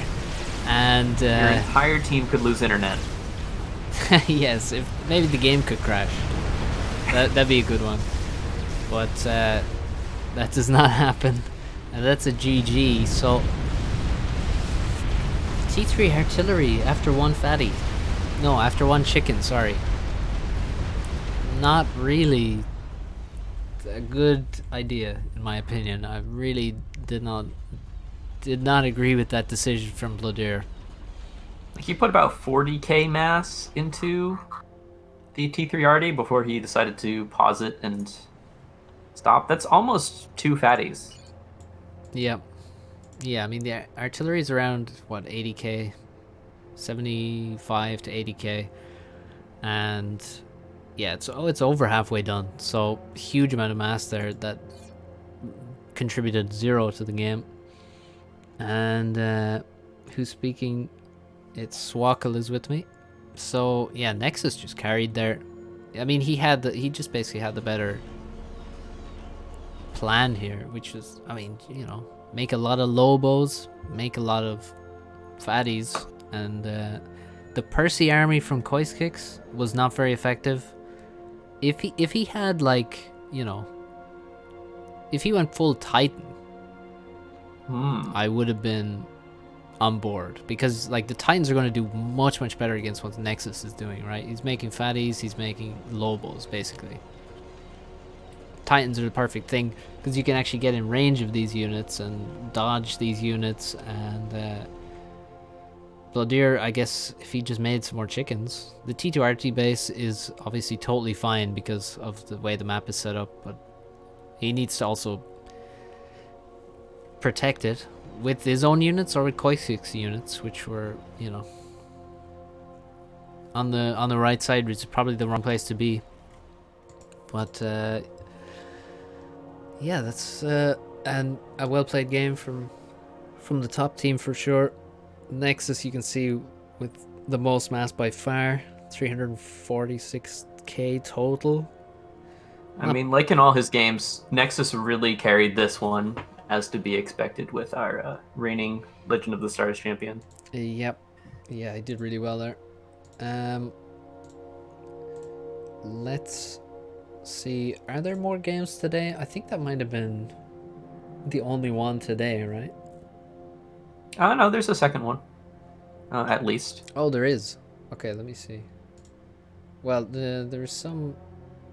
Ah, yes, we do. We have a follow-up on a map I've never seen, actually. So let's exit this one and see what happens. Where does he find these maps? Yeah, I've never seen like half of them.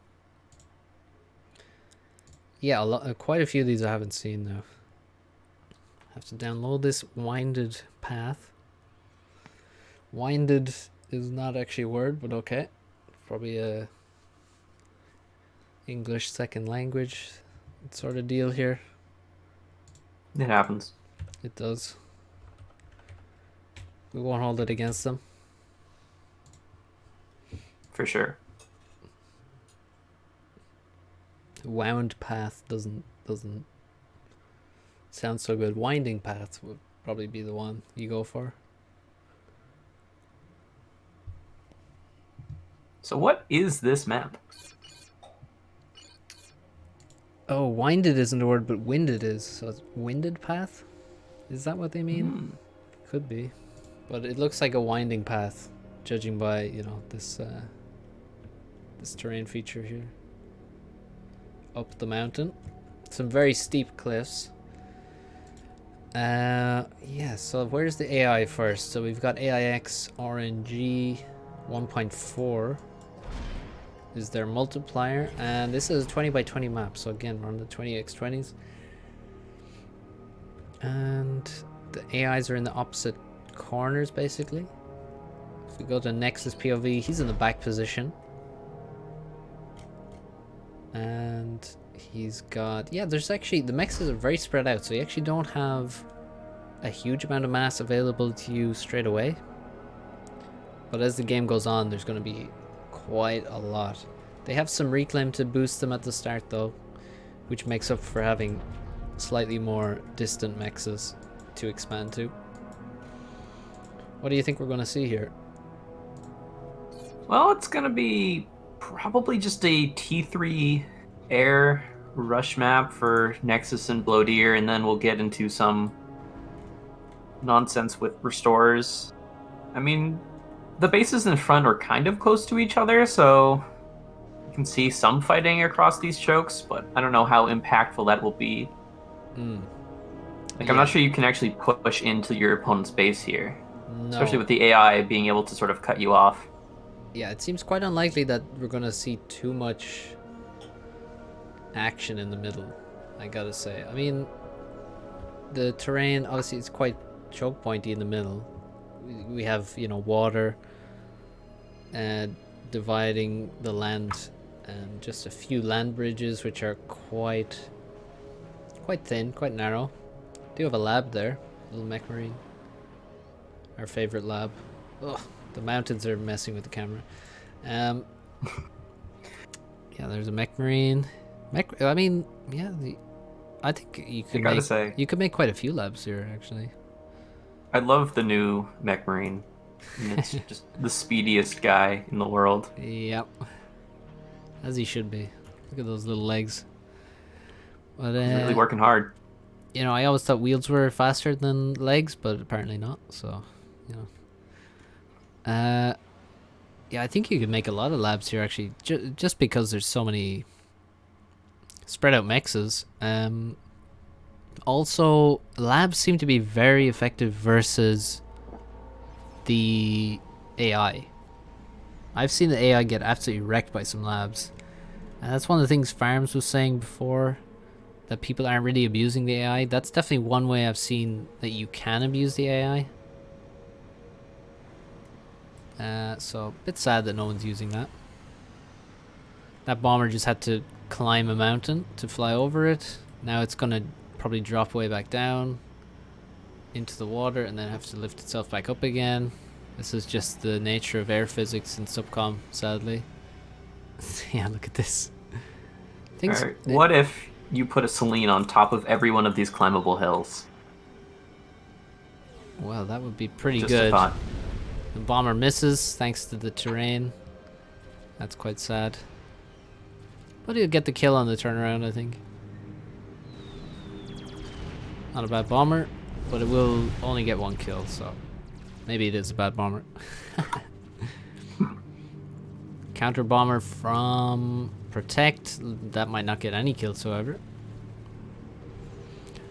But yeah, I think a Selene wouldn't really give you enough coverage here on the on the top of those mountains or anything.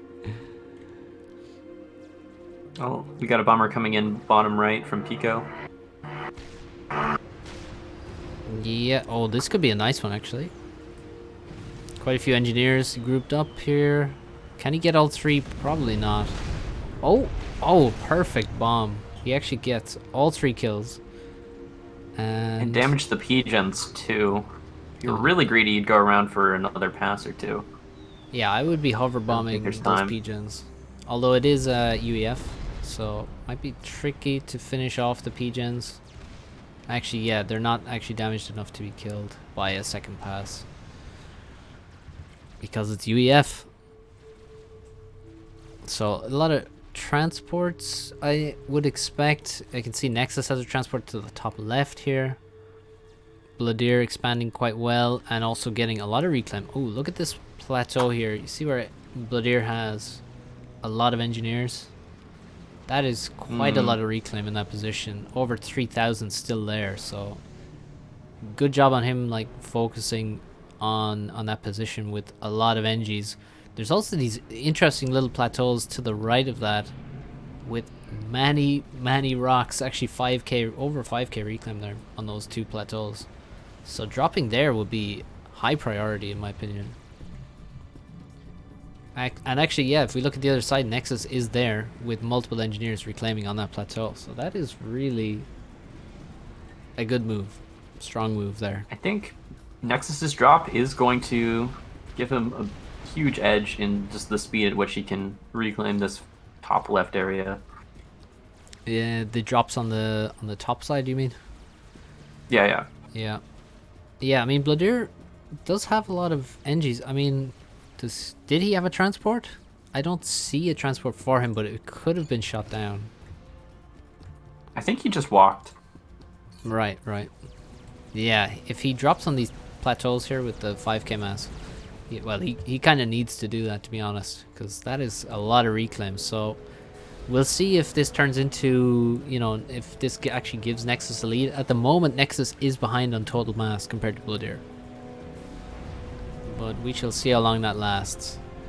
Looks like he might have mismanaged his economy a little bit, as in he hasn't made enough T1 power.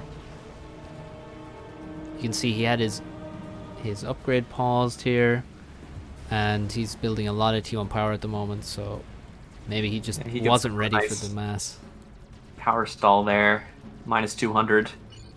It's not pretty. Yep. There was just I think he actually even did some manual reclaim, so that might have just, sent him over the edge. He saw the overflow coming and started upgrading a lot of mass extractors, and just doesn't have the energy to make all of those. Bladir over halfway to T2. Air, he's also, the same position as Nexus, just making a lot of eco, trying to grab the reclaim as fast and efficiently as possible. AI is getting involved now. Some Zooies have killed a PD on the right side, and they seem to be fighting both players on the right. On the left, Protect is using the walls, and that's exactly what we wanted to see from the players, is abusing the AI, especially with walls.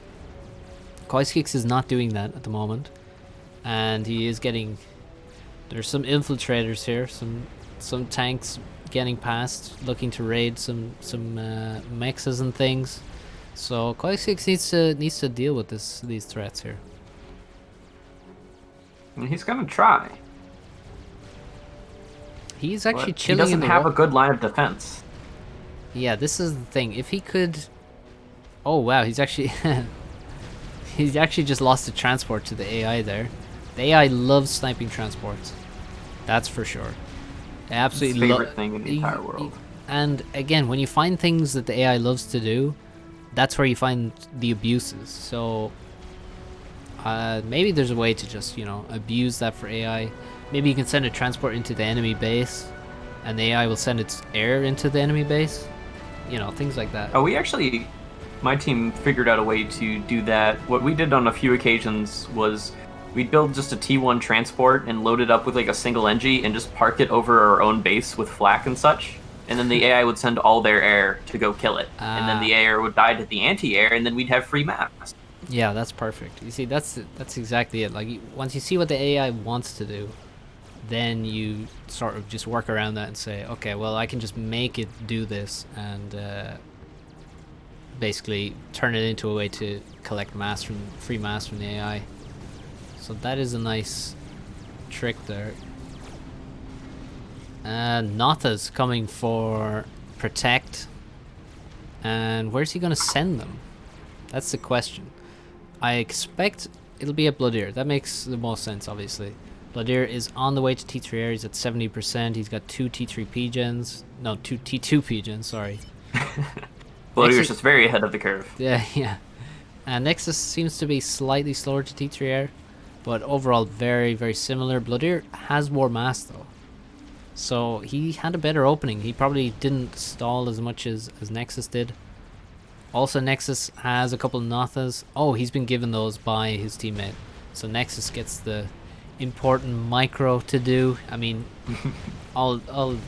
anything else he's doing is just, you know, upgrading his factory and building a pigeon. So might as well allow him to do the deadly attack with the Nathas. He's gonna just avoid some anti-air. No, he's not. He's gonna take some damage from the T1 anti-air on the way past, and that'll also should tell the bottom team that there's Nathas coming, and they're gonna reach the base. Anti-air going up for Bloodier, so he's hoping they won't get a second pass at the very least.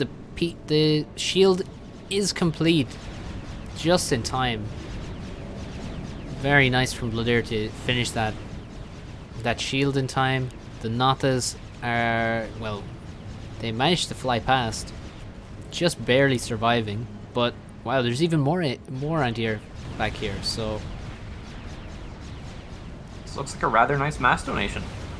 yeah, 1 Mex is dead now. 1 Nath is on 45 HP, just a single Inti. Please, someone, send an Inti. Koiskix has an Air Force. They're just so incredibly lucky. Yep. Like, even there, well, he ground fired for some reason. He could have killed all the mass storages. Chose to kill 2 instead, but he's actually going to kill the mechs here, which is totally unnecessary damage, basically. Bombs his own Inti at the same time. But all was needed was one single Inti. And there's more Nathas.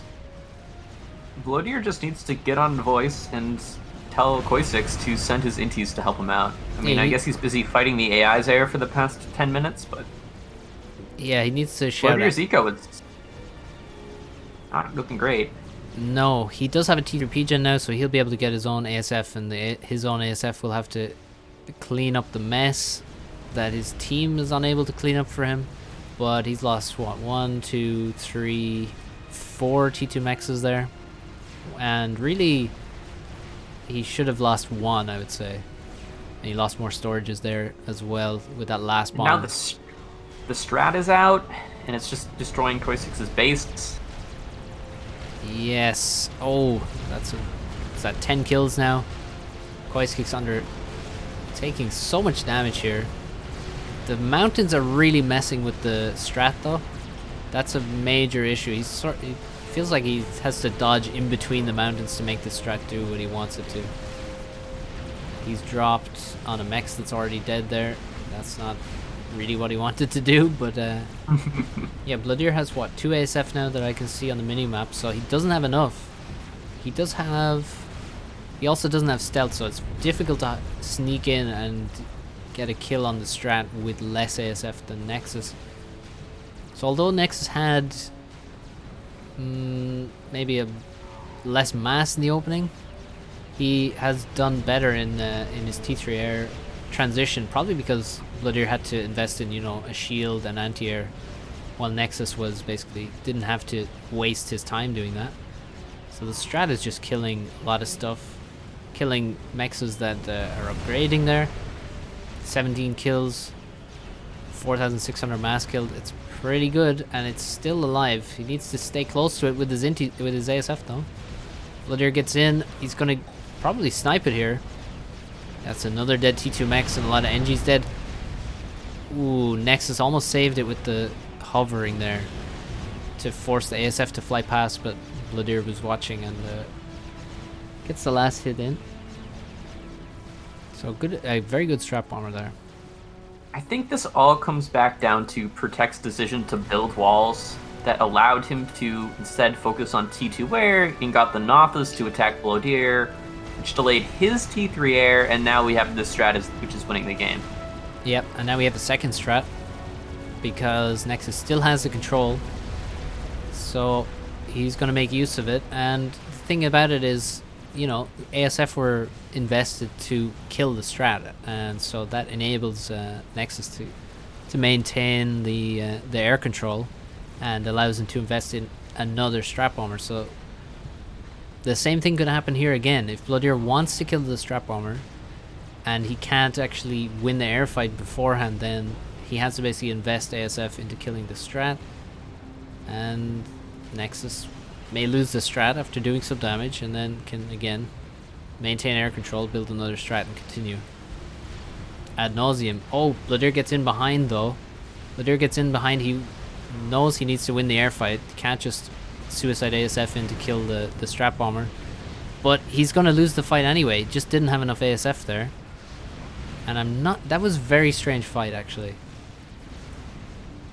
Yeah, I'm not really sure what the micro was going on there, but I mean, I think the mountain is really messing with the air, to be honest. I think the terrain is messing with the air because I mean, if you look at that sheer cliff there, that is extremely high, and Bloodier's ASF seemed to act a bit strangely. They weren't really firing properly.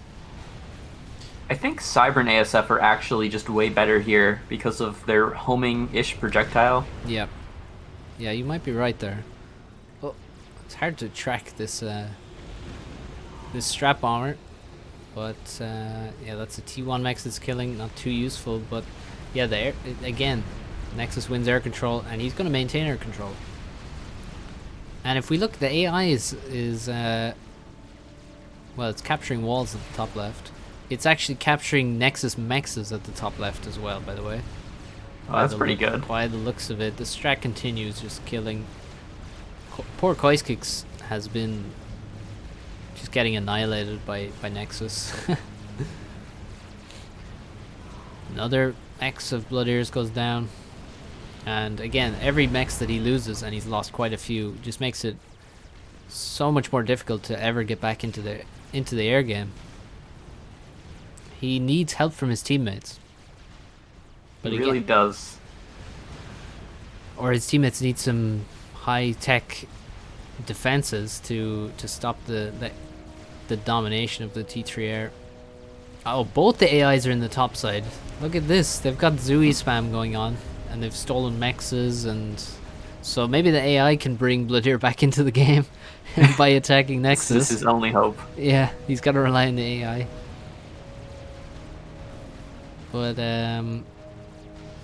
yeah, okay, comes back. Koiskix loses probably his only T2 mechs at this point. That's very sad, to be honest. 7k damage on the strap bomber. And this looks suspiciously like another Nexus carry game to me. I feel like that's all his games. Well, yeah, maybe. Except that one. Except the one where he died to AI, but you know. Yeah. we'll never stop talking Other about than that. No, I mean we can't, right? No, definitely not. And yeah, so 7k damage, and he's gonna just move on and kill some other stuff. If he doesn't even really need to repair it. It's barely taking damage. Let's see how many ASF Blitter's been able to string together. He's got 25 at the moment. Nexus has 32, so he's still in the lead, but it's a slim lead. But again, the strap armor can force perhaps a favorable engagement for Nexus if it comes to that. Looks like Bloodir feels like he's ready to engage. Nexus clicks his stealth on his fighters because I think he senses that the next air fight is coming soon. So he's got stealth on. Bloodir is moving in.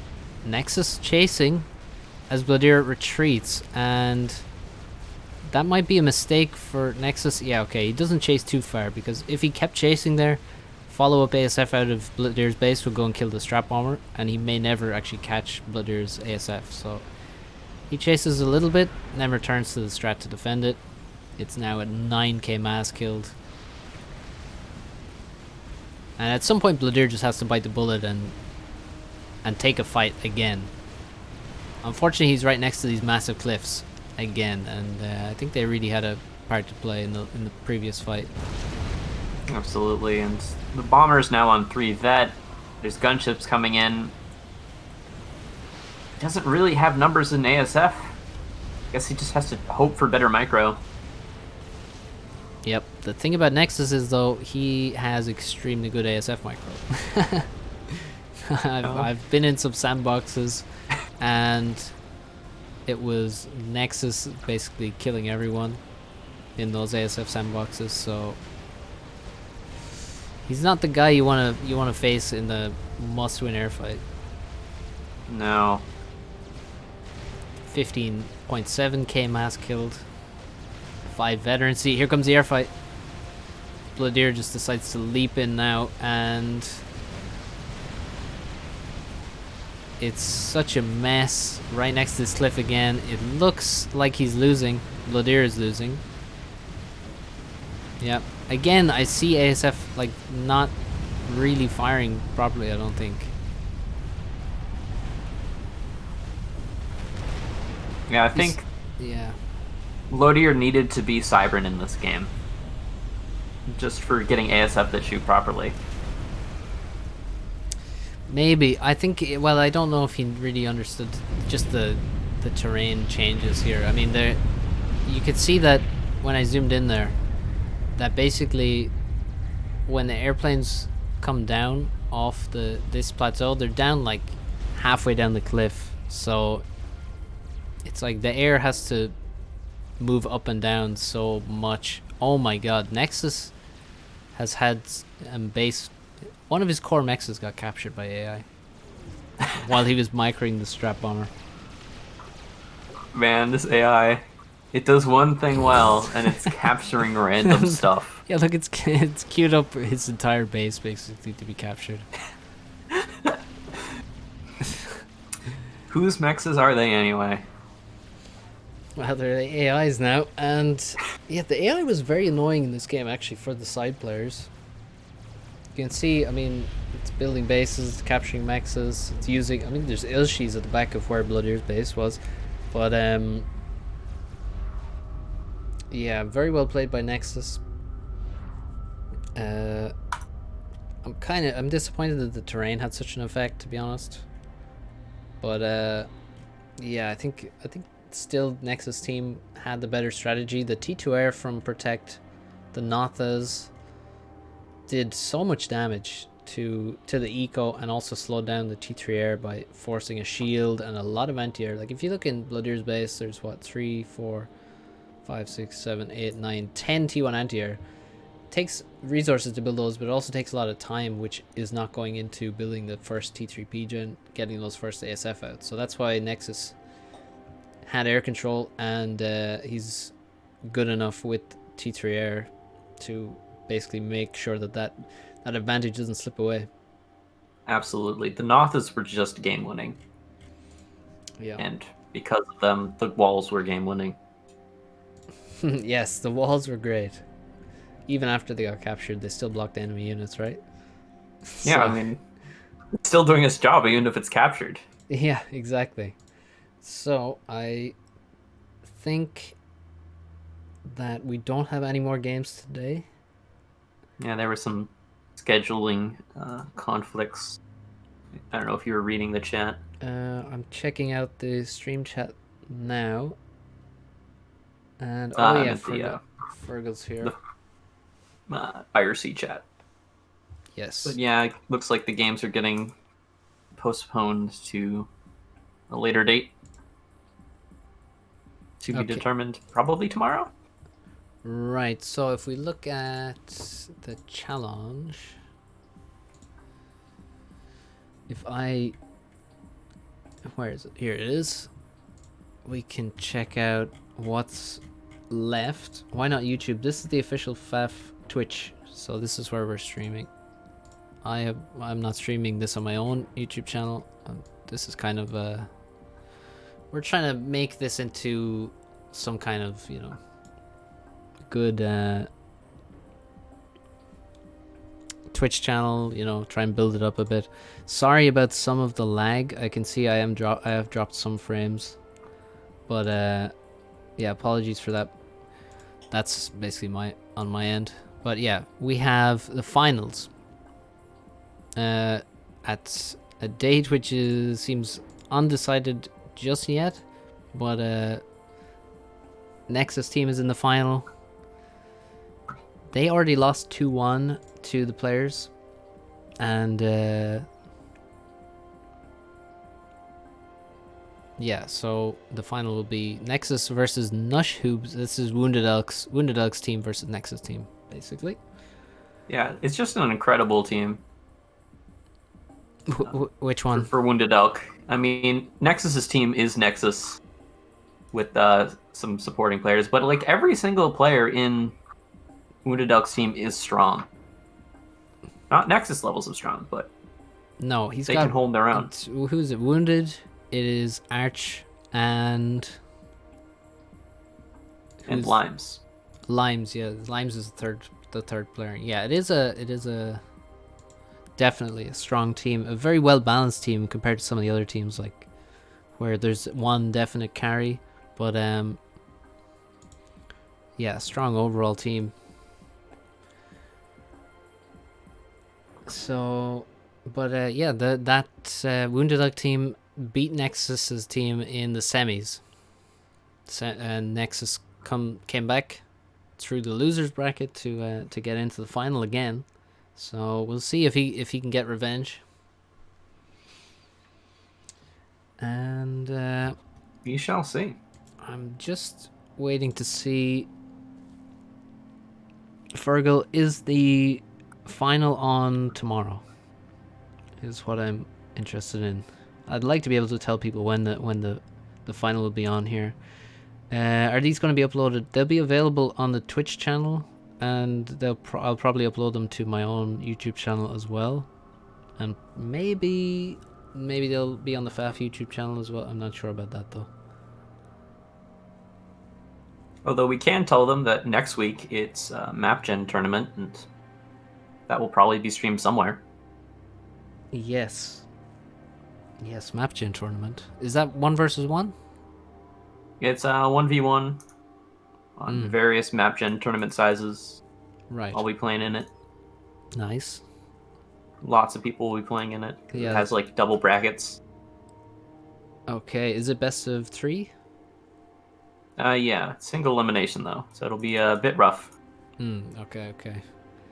All right, and yes. Yeah. Is there a calendar somewhere? Is there? No, not really. I thought there was at some forum. point, but perhaps it's not updated. Yeah, we used to have one. Well, if you go to the tournaments tab in the client, it hypothetically should show upcoming tournaments. With the furthest one out at the top. So this is still in the client. Yes. Technically. Yeah, so we can see there's quite a few tournaments here. There's a Dark Heart tournament as well, coming up at the end of February. That should be interesting. Dark Heart is a great map. And It really is. I think that I can see people are trying to figure out when, if the games can be played tomorrow. So yeah, if let's say, who do you think is a favorite for the final? Because we have, right, Wounded Elk's team versus Nexus team, right, in a best of 3. Now, if Wounded Elk's team wins the best of 3, then they're the winners because they have won all their matches. They're coming from the winners bracket. Nexus team has to win the best of 3, and then they have to win the following game as well. If they win the best of 3, so they have an extra game to win, potentially to win. So odds are already favoring Wounded just from that. But Yeah, as what long do you as they think? can. That's the thing. If Wounded's team can maintain a 50% win rate, they win the whole thing, and I think they can do better than that. If I'm being a biased caster here, like the fact that Nexus is clearly a better player than any of them, but I think Arch is clearly a better player than anyone except Nexus on his team, and same with Limes. I think Limes is just better than the other two. Right. So you have this sort of asymmetrical matchup. yeah, you have a more well-rounded team on one side, and a more, Nexus carrying team on the other, and it should be interesting. I mean, they've already beaten Nexus team 2-1, so that definitely makes me think that they can do it again. That's for sure, but Nexus can always upset things. Yep, yeah, for sure. I mean, if you allow him to basically do what he wants to do in the game, which is what we saw against Bladir. I mean, Nexus didn't really get attacked early on. He basically was able to execute whatever plan he had in mind. And if you allow him to do that, then he's probably going to roll you. So maybe some... there needs to be a spanner in the works for Nexus. You need to deny him his initial plans, at least. And I believe there's also some like map picking and banning going on. Yes. I'm not 100% sure, but I was talking with Arch earlier about what maps to ban, and I told them basically team should just ban every 20x20 versus Nexus. Yeah, I mean, that might be a good approach, because certainly those guys like 20x20s. I'm sure Arch does. But Arch and Wounded are more ladder players, so and Nexus is very strong when he has time to do what he wants, and he has plenty of time to eco and make his air. So yeah, I think you're right there. Banning 20x20s would be a good approach versus Nexus.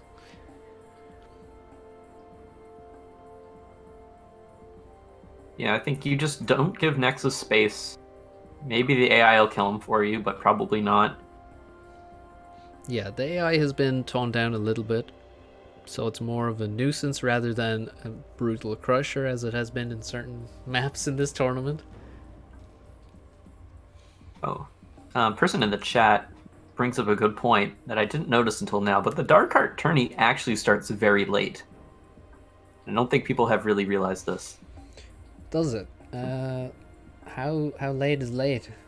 6 p.m. Central. Wow, that's 11 p.m. my time, so that's even later in Central Europe, or Russia. So, and it's a Dark Heart tourney, so it's gonna go a while. Yes, this is more of a US time sort of deal.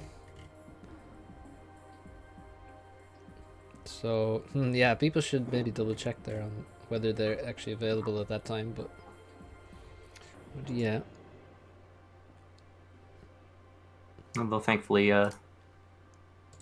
map gen starts at a pretty reasonable time for the Europeans, especially because we won it all in one day apparently, which I think is doable. Yeah, for Finally, sure. a U.S. tournament. Yeah.